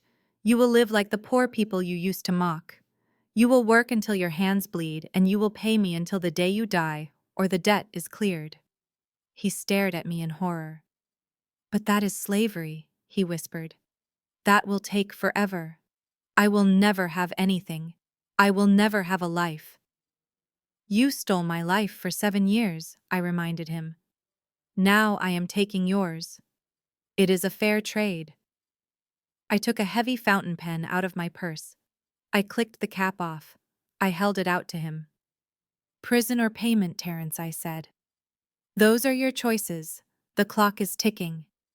He looked at his mother, but Viola had her face buried in her hands. He looked at his father, but Otis was staring at the wall. He was alone. He realized for the first time in his life that no one was coming to save him. He looked at the pen. He looked at the blue document that would chain him to me forever. He let out a whimper that sounded like a dying dog. His hand reached out, trembling uncontrollably. He grasped the pen. He pressed the nib to the paper. The scratching sound of his signature was loud in the silent room. He signed his name. He signed his life away. The ink was barely dry on the paperwork that enslaved Terrence to my bank account when the sound of chaos erupted from the second floor. It was the heavy thud of suitcases hitting hardwood floors and the frantic clicking of high heels pacing back and forth. It sounded less like packing and more like looting. Ashley was not taking her time. She was evacuating. A moment later, she appeared at the top of the grand staircase. She had shed her holiday hosting smile and replaced it with a look of pure survival instinct. She was dragging 2 massive designer suitcases behind her, bumping them loudly against every step as she descended. She had a garment bag thrown over one shoulder and her jewelry box tucked under her arm like a football. She was not looking at Terrence. She was not looking at any of us. She was looking at the front door with the laser focus of a prisoner seeing an open gate. Viola snapped out of her shock. She realized that her image of the perfect grandmother was about to walk out the door into the rain. She scrambled up from the armchair and rushed to the bottom of the stairs, blocking Ashley's path. "Ashley, stop!" Viola pleaded, her voice rising to a shriek. "You cannot just leave. It is Christmas Eve. The children are sleeping. You cannot take my grandbabies out into the storm." Ashley did not slow down. She reached the bottom step and kept moving, forcing Viola to back up. "Watch me," Ashley spat. "I woke them up. They are in the car. We are going to my mother's house where the mortgage is actually paid, and the heat will not be turned off next week." Viola grabbed the handle of one of the suitcases, trying to physically anchor her daughter-in-law to the house. "But we are family," Viola cried. "We can work this out. Jasmine is helping us. We have a place to live. You can come with us to the apartment. We can be together." Ashley laughed. It was a cold, sharp sound that cut through the room.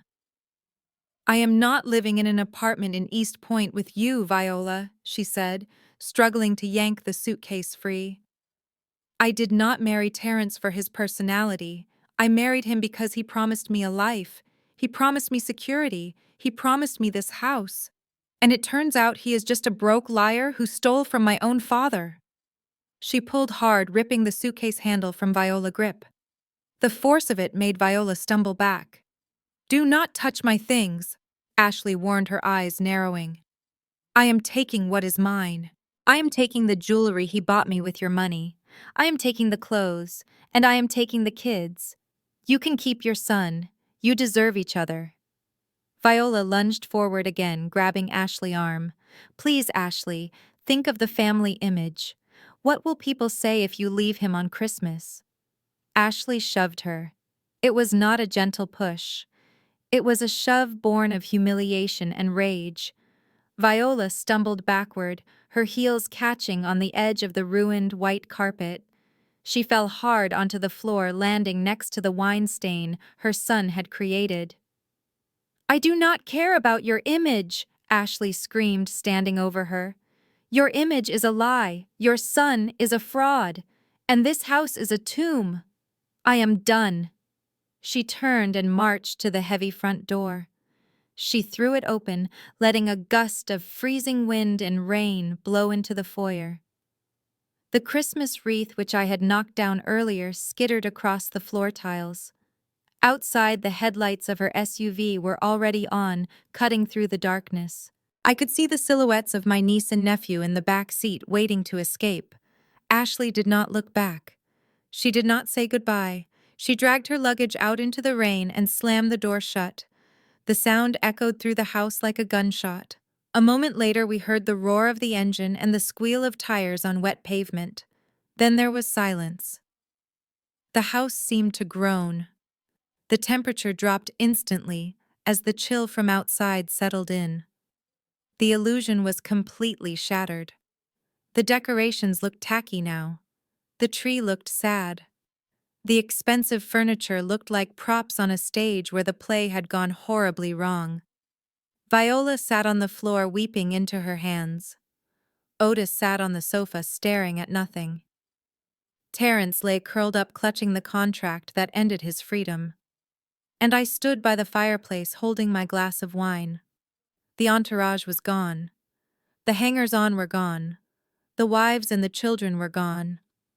It was just the four of us now. The same four people who had started this dysfunction 30 years ago, left alone in the wreckage of our own making. The heavy silence in the room was broken only by the sound of the rain drumming against the large windows. The drama had drained the energy out of the air, leaving only a stale scent of wine and regret. Viola was still on the floor, quietly weeping into her hands, mourning the loss of her social status more than the loss of her family.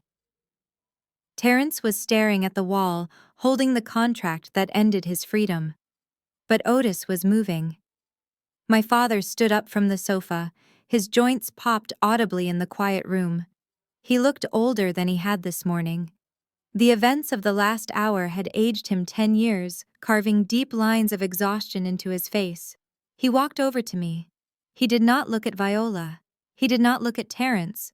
He looked only at me. He stopped a few feet away, maintaining a respectful distance, as if he was approaching a dangerous animal that he had once raised as a pet. "Jasmine," he said, his voice rough and raspy. I turned from the fire to look at him. I swirled the last sip of wine in my glass, waiting. "I am sorry," he said. It was simple. It was quiet. But it was the first honest thing anyone had said to me all night. "I know sorry does not fix it," he continued, his hands hanging uselessly by his sides. "I know it does not buy back the years. I saw you, Jasmine, when you were little and you would come to me crying because she had been cruel to you. I saw it. When you were eating alone in the kitchen tonight, I saw it. I always saw it." He took a shaky breath. "I told myself I was keeping the peace. I told myself I was a good husband by letting her run the house. But I was lying. I was just scared. I was scared of her temper. I was scared of the fighting. So I sacrificed you. I let you take the hits so I could have a quiet life. My silence was a choice, Jasmine, and it was the wrong choice.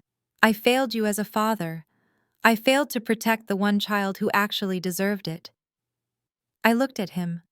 I searched his eyes for the weakness I had always despised, but I found something else. I found a flicker of shame so deep it burned. I did not feel the anger I expected. I felt a cool, distant sadness. "I forgive you, Dad," I said softly. His shoulders sagged with relief, tears welling in his eyes. But I continued, my voice firming up. "Forgiveness does not mean we go back to how things were. I am not your little girl anymore. I am not the daughter you can ignore, and then expect to comfort you. I am a grown woman. I am your landlord. And I am your benefactor. The dynamic has changed. I reached into the inner pocket of my blazer. I pulled out a small white envelope.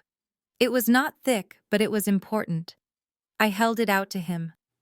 "What is this?" he asked, taking it hesitantly. "That is a debit card," I explained. "It is linked to a separate bank account I opened in your name only. There is $10,000 in there." He looked at the envelope and then back at me, confusion clouding his face. "Why?" he asked. "You already paid for the apartment. You are paying for the food. Because you need to learn how to stand up," I said. "That money is for you, Dad. Not for Viola. Not for the household. It is for you. If you need new shoes, you buy them. If you want to go to the barber, you go. You do not ask her for permission. You do not ask her for cash. You do not let her control your pockets anymore." I stepped closer to him, lowering my voice so only he could hear. "You are going to that apartment with her because you are loyal. But you are not going as her servant. You are 70 years old, but it is not too late to find your backbone. Do not let her spend this money.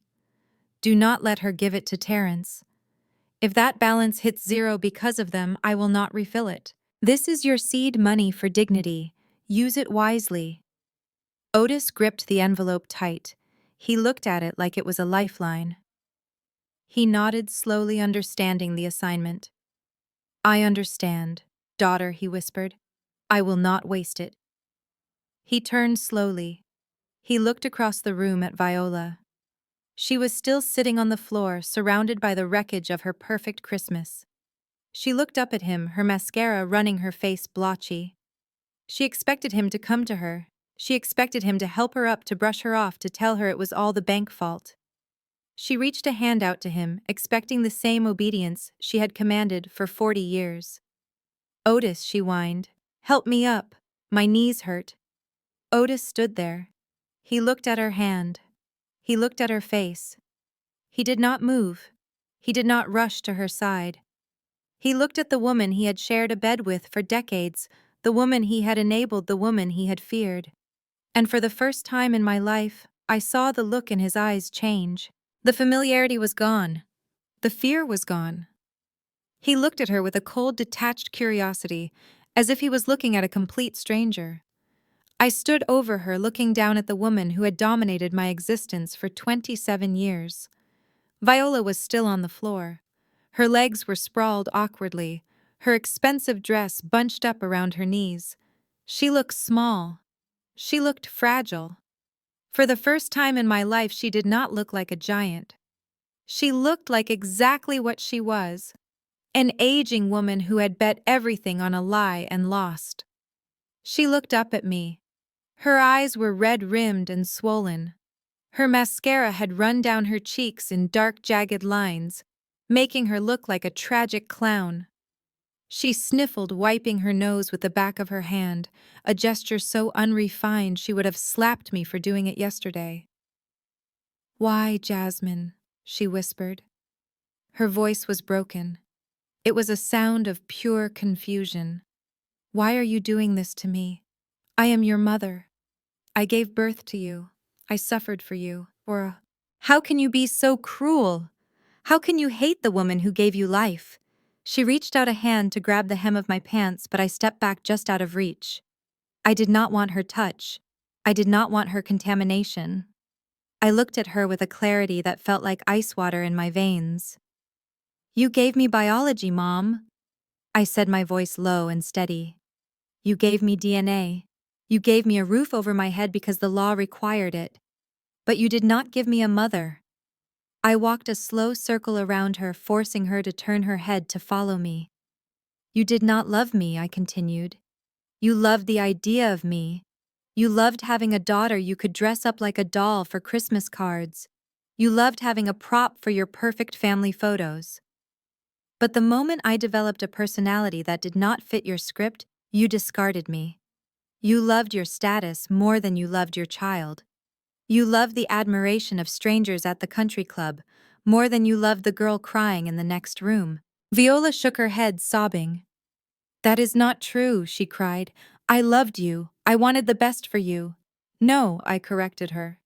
You wanted the best for you. You wanted a daughter who married a doctor and lived next door so you could brag to your friends. You did not want a daughter who built a tech company. You did not want a daughter who was smarter than your son, because my success made him look bad, and his image was your religion. I stopped in front of her again. I leaned down close enough to smell the stale perfume and the fear. You always told me that business was about making hard choices, I said. You told me that everything in this world has a value. Well, Mom, this is my final business lesson to you. I paused, letting the silence stretch until it was painful. Everything has a price, I whispered. The price of your vanity is this house. The price of your neglect is my indifference. And the price of your betrayal is your lifestyle. You sold my childhood to buy Terrence a safety net. You spent my happiness to purchase his comfort. And now the bill is due. You are a bankrupt mom, emotionally and financially. I stood up straight, adjusting my blazer. I looked at the room one last time. I looked at the crystal chandelier that I now owned. I looked at the white carpet that was ruined. I looked at the empty space on the wall where Ashley had ripped down a painting. It was just a house. It was just wood and stone and drywall. It held no magic. It held no love. It was just an asset on a balance sheet, and I was liquidating it. Goodbye, Mom, I said. I did not wait for her answer. I did not wait for another lie. I turned my back on her. I walked past Otis, who was clutching his envelope of freedom. I walked past Terrence, who was staring at his feet. I walked across the foyer where I had stood so many times waiting for approval that never came. My heels clicked on the marble tiles, a rhythm of finality. Click-clack, click-clack. I reached the heavy front door. The brass handle was cold under my hand. I turned it. The latch clicked open. A gust of wind blew in, carrying the scent of rain and wet earth. It smelled like a storm, but to me it smelled like oxygen. I stepped over the threshold. I stepped out of the tomb and into the night.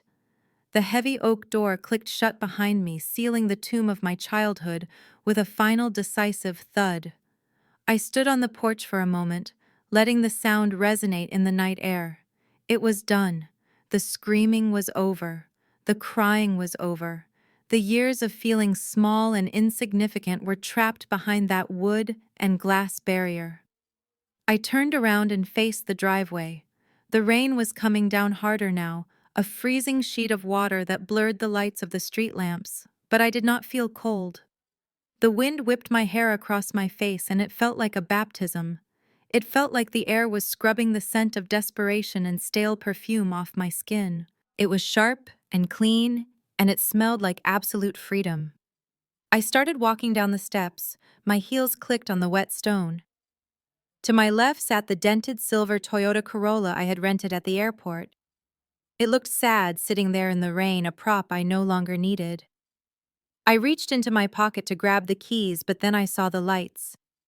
Twin beams of pure white light cut through the darkness at the bottom of the long driveway.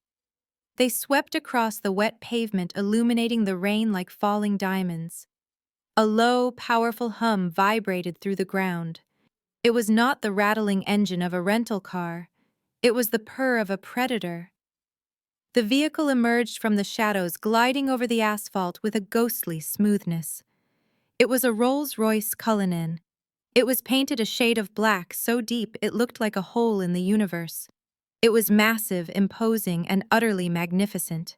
It rolled up the driveway and pulled to a stop right in front of the porch, completely blocking the view of the Toyota. It dwarfed the rental car, making it look like a toy. The driver door opened instantly. Marcus, my head of security, stepped out. He was a mountain of a man in a perfectly tailored suit, unbothered by the weather. He snapped a large black umbrella open in one fluid motion and walked toward me. He held the umbrella over my head, shielding me from the storm. "Good evening, Ms. Brooks," he said, his voice deep and reassuring. "I trust the meeting went well." I looked at him. I looked at the car. I looked back at the house one last time. "It went exactly as planned, Marcus," I said. "We are done here." He nodded once, not asking questions. He walked me to the back door of the Rolls-Royce. He opened the suicide door, revealing an interior that glowed with the soft warmth of amber ambient lighting. I stepped inside. The transition was instant. The noise of the rain vanished. The cold wind was replaced by climate-controlled perfection. The smell of wet earth was replaced by the scent of hand-stitched leather and expensive wood. I sank into the massage seat. It hugged me. Marcus closed the door with a soft, heavy click that shut out the rest of the world. I was safe. I was in my own fortress now. I pressed a small button on the center console. A panel slid open, revealing a crystal flute and a chilled bottle of Krug. I poured myself a glass. The bubbles fizzed softly, a whisper of celebration. I took a sip. It was crisp and cold and tasted like victory. I pulled out my phone. I ignored the missed calls from unknown numbers that I knew were Terrence trying to beg from a different phone. I scrolled down to a contact saved as Sarah Foundation Director. I pressed call. Jasmine. Sarah's voice answered on the first ring. It is late. Is everything okay? Everything is perfect, Sarah, I said. I am leaving Atlanta now. I just wanted to confirm the transfer we discussed. The grant for the Youth Financial Literacy Program, she asked. Yes, I said. But I want to make a change. I want to double the amount. And I want to add a stipulation. I want to open a dedicated housing wing for young women who have been kicked out of their homes. I want fully furnished apartments. I want credit repair services. I want job training. I want to make sure no girl has to sleep in her car because her family failed her. There was a silence on the other line, and then I heard Sarah sniffle. Jasmine, that is. That is incredible. That will save so many lives. Do it, I said. Start tomorrow. I hung up the phone. I leaned back against the headrest, watching the rain streak against the window. The car began to move, gliding down the driveway, past the manicured lawn, past the gates that used to intimidate me. I looked out the window. The glass was dark-tinted for privacy, but for a moment as we passed under a street lamp, I caught my own reflection. I did not see the scared little girl who used to hide in the kitchen. I did not see the sister who was bullied for being poor. I saw a woman who was calm. I saw a woman who was powerful. I saw a woman who had walked through the fire and come out made of gold. The car turned onto the main road, accelerating smoothly into the night, leaving the house and the past in the rearview mirror where they belonged. 6 months is a long time. In the world of finance, it is 2 fiscal quarters. In the world of real estate, it is enough time for a foreclosure to be finalized and a mansion to be sold to a developer who tore it down for parts. But in the real world, the world I live in now, 6 months is enough time to heal.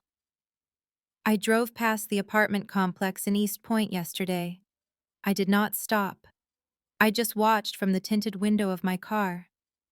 I saw my father Otis walking to the bus stop. He was wearing a new coat, one he bought with his own money from the allowance I send him. He walked with his head up. He looked lighter. He looked like a man who had finally put down a heavy weight he had been carrying for 30 years. I saw Viola too. She was sitting on the small balcony of Unit 2B hanging laundry on a drying rack. She was not wearing designer silk. She was wearing a simple cotton dress. She looked older, stripped of her expensive armor, but she also looked real. She was living the life she could afford, and in a strange way, it suited her better than the lies ever did. She had no audience there, no one to impress, just the quiet reality of her consequences. Across town, the rain was hammering against the windshield of a beat-up delivery scooter. My brother Terrence was working his Saturday shift. I get the notifications on my phone every week, the automated deposit from the payroll company. Terrence works for a food delivery app now. He spends 12 hours a day dodging traffic, running upstairs, carrying greasy bags of fast food to people who have more money than him. Every Friday his paycheck is processed. And every Friday 50% of it disappears, instantly routed directly into my account to pay off his debt. He is tired. He is humbled. He is finally learning the value of a dollar because he has to sweat for every single cent. He is not a mogul. He is not a crypto genius. He is a man working off a sentence he wrote for himself. But I was not in East Point, and I was not watching Terrence. I was standing on a stage in the heart of downtown Atlanta.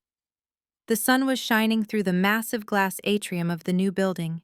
A crowd of 300 people stood before me. There were news cameras flashing. There were city officials clapping. But mostly there were kids. I looked at the front row. There were 50 teenagers sitting there wearing matching t-shirts that read the Brooks Tech Initiative.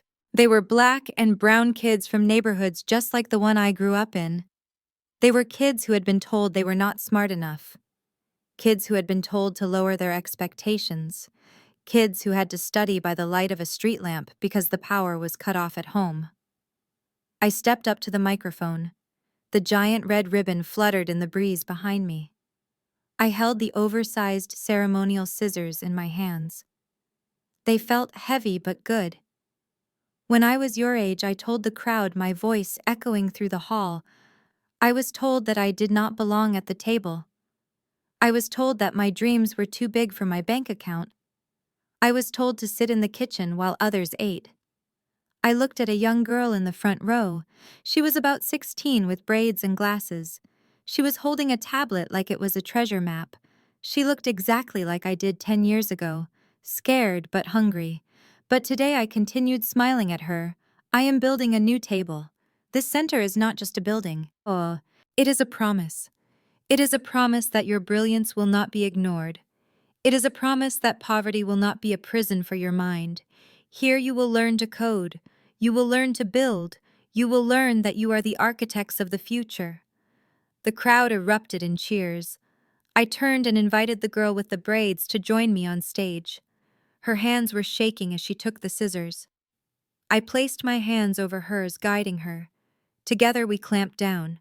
The sharp blades sliced through the red satin. The ribbon fell. The doors opened. The Jasmine Brooks Center for Innovation was officially open. As the kids rushed in, eager to touch the new computers and start their new lives, I stepped back. I walked to the edge of the stage away from the cameras. I looked out through the glass wall at the city skyline. Somewhere out there, my family was living the small, contained lives they had earned. They were safe, but they were no longer my center of gravity. I took a deep breath. The air smelled of rain and possibilities. I did not feel the old ache in my chest. I did not feel the need to call my mother and ask if she was proud of me.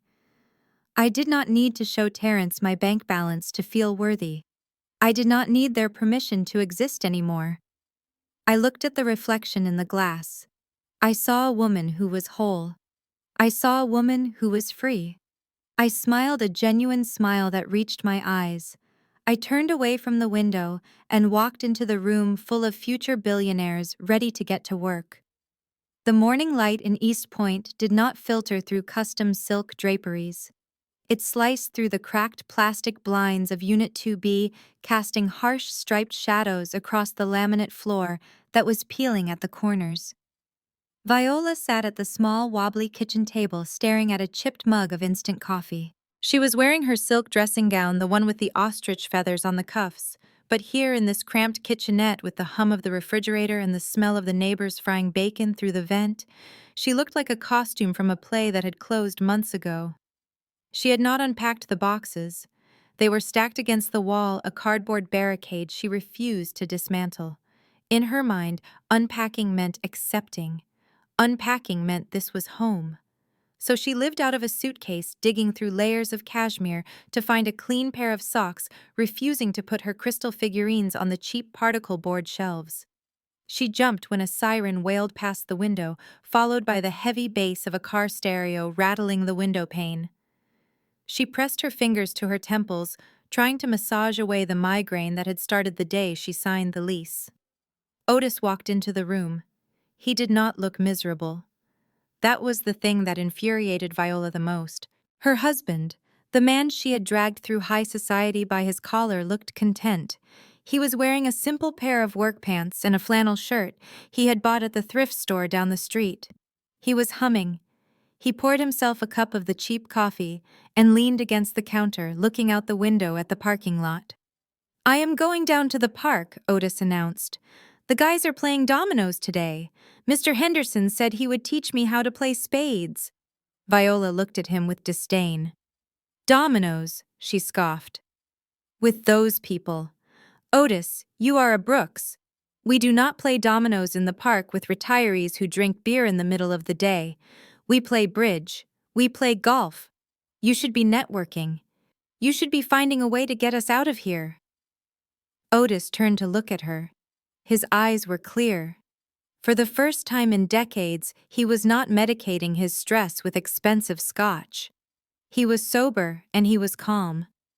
I am a Brooks who lives in apartment 2B, Viola, he said simply. And those people are our neighbors. They are good people. They helped me carry the groceries up the stairs yesterday while you were inside crying over a broken fingernail.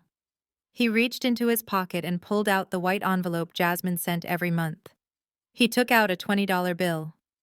I am going to buy some ribs, he said. We are going to grill out back with the neighbors tonight. You should come down. The fresh air would do you good. I will do no such thing, Viola snapped, drawing her robe tighter around her. I will not be seen socializing in a parking lot. What if someone sees me? What if the Wilsons drive by? The Wilsons are not driving by East Point, Viola, Otis said, his voice holding a new edge of authority. They never cared about you. They cared about your pool and your wine cellar. They have not called you once since the house was sold. Viola flinched. It was the truth, and it stung more than the cheap coffee. Her phone sat silent on the table, no invites to galas, no brunch dates. She had been erased from her old life as efficiently as a stain on a white carpet. Otis put on his coat. He looked at the woman he had feared for so long. He saw her vanity, he saw her refusal to adapt, and he finally saw that her prison was not this apartment. Her prison was her own mind. I left the grocery money on the counter, he said, pointing to a small stack of bills. Do not spend it on magazines or face creams, Viola. That has to last us until Tuesday, and do not think about sending it to Terrence. I checked the account. Jasmine was serious. If that balance drops because of him, she cuts us off. I will not be homeless because you cannot say no to your son. He opened the door. The sounds of the street rushed in, loud and chaotic. I will be back for dinner, he said. He closed the door, leaving her alone in the silence of the apartment. Viola looked at the money on the counter. She looked at the boxes she refused to unpack. She looked at the phone that never rang. She realized with a terrifying clarity that she was the only one still fighting a war that had ended 6 months ago. Otis had found peace in the poverty, but she was sitting in a one-bedroom apartment wearing silk feathers waiting for an audience that was never coming back. The rain-slicked alley behind the taco shop smelled like garbage and old fryer oil. Terrence struggled to unstrap the delivery box from his scooter, his fingers numb from the cold. He was 12 hours into his shift and his back screamed in protest. He just wanted to drop off this order and go sleep on his mattress on the floor. But when he turned around, he froze. 2 men were blocking the exit. They were not customers. They wore heavy coats and expressions of bored violence. Terrence recognized them instantly. They were collectors for the private lender he had used to try and win back the mortgage money when the crypto crashed. Please, Terrence stammered, backing up until he hit a dumpster. I am good for it. You know I am good for it. My sister is Jasmine Brooks. She is worth $500 million. I can get the money from her. I just need a few more days to work on her. The taller man laughed. It was a dry, cruel sound that echoed off the brick walls. We saw the news, Terrence. Your sister cut you off. You are nobody now. She is not paying your gambling debts. He stepped closer, grabbing Terrence by the collar of his bright orange delivery uniform. You owe us 50 grand plus the VIG. The man growled, his face inches from Terrence. The interest is ticking every hour. If you do not have a payment by Friday, we are going to break your legs. And if you run, we will find you. Consider this a courtesy call. He shoved Terrence hard. Terrence fell backward, landing in a puddle of dirty water. The delivery bag burst open, spilling tacos into the mud. He lay there shaking in the trash, sobbing, as the men walked away, realizing that his last name could no longer save him. I ran into Ashley on a Tuesday afternoon in the organic aisle of a grocery store in Buckhead. I was picking out a bottle of olive oil for a dinner party, and my security detail was waiting discreetly at the end of the row.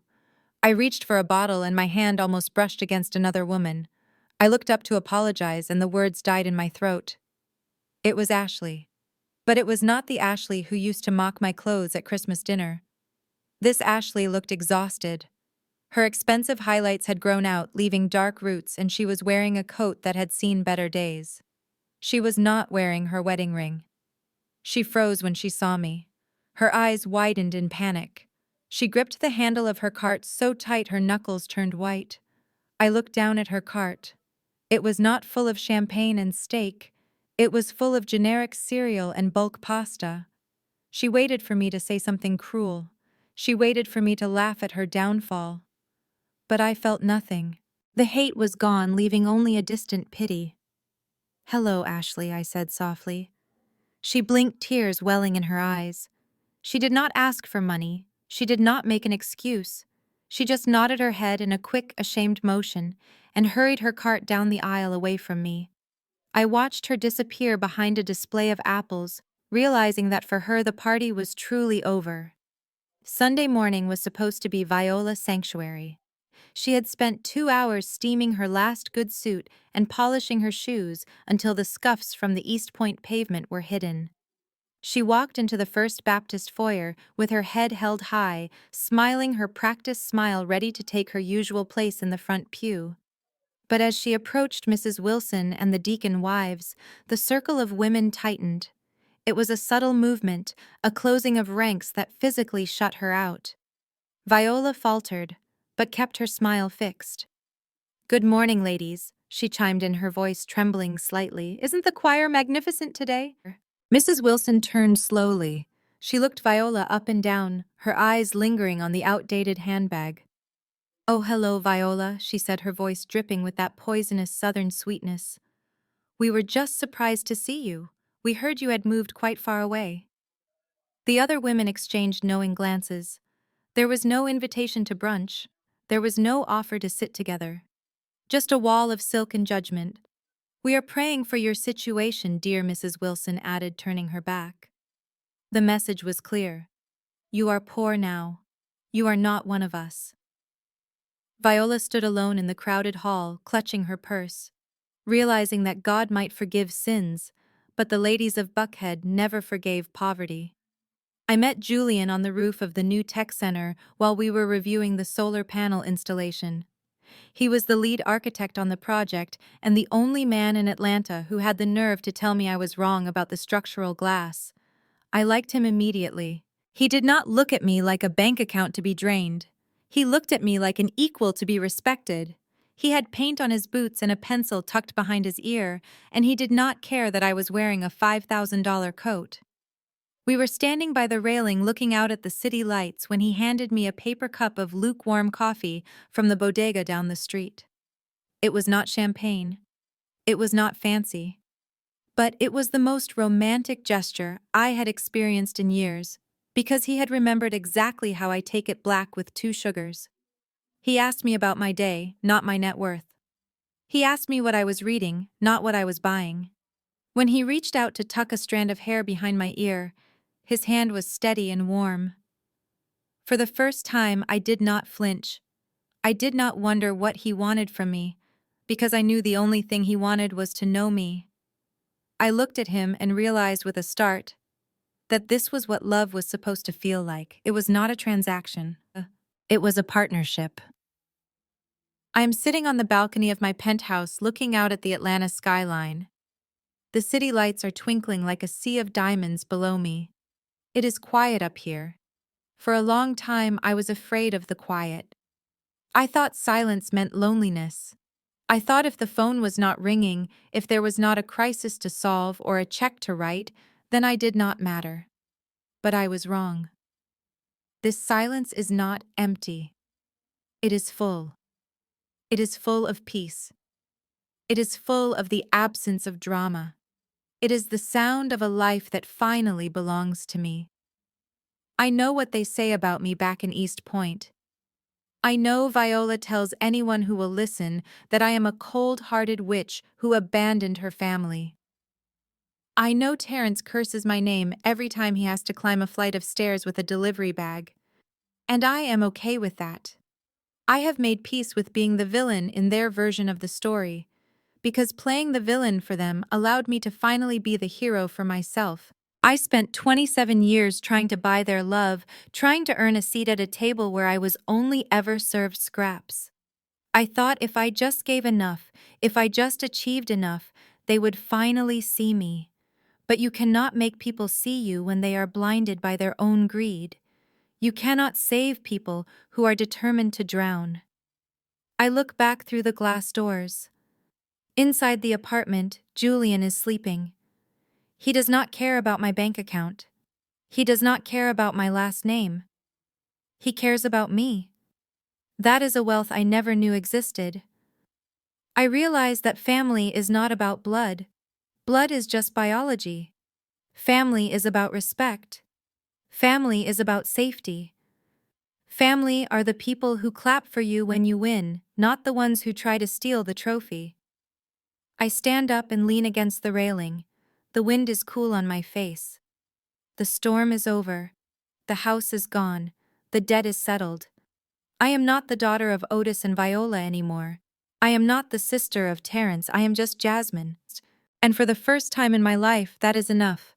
The past is a lesson, but the future is mine. And it looks beautiful. This story powerfully illustrates that shared DNA does not guarantee loyalty, love, or respect. For years, Jasmine sought validation from a family that offered only neglect, proving that you cannot save people who are determined to drown. The most profound lesson here is that true family is defined by behavior, not blood. Setting boundaries with toxic relatives is not an act of cruelty. It is an act of survival.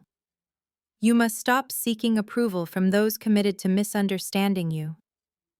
Ultimately, being the villain in their distorted narrative is a necessary price to pay for becoming the hero of your own life.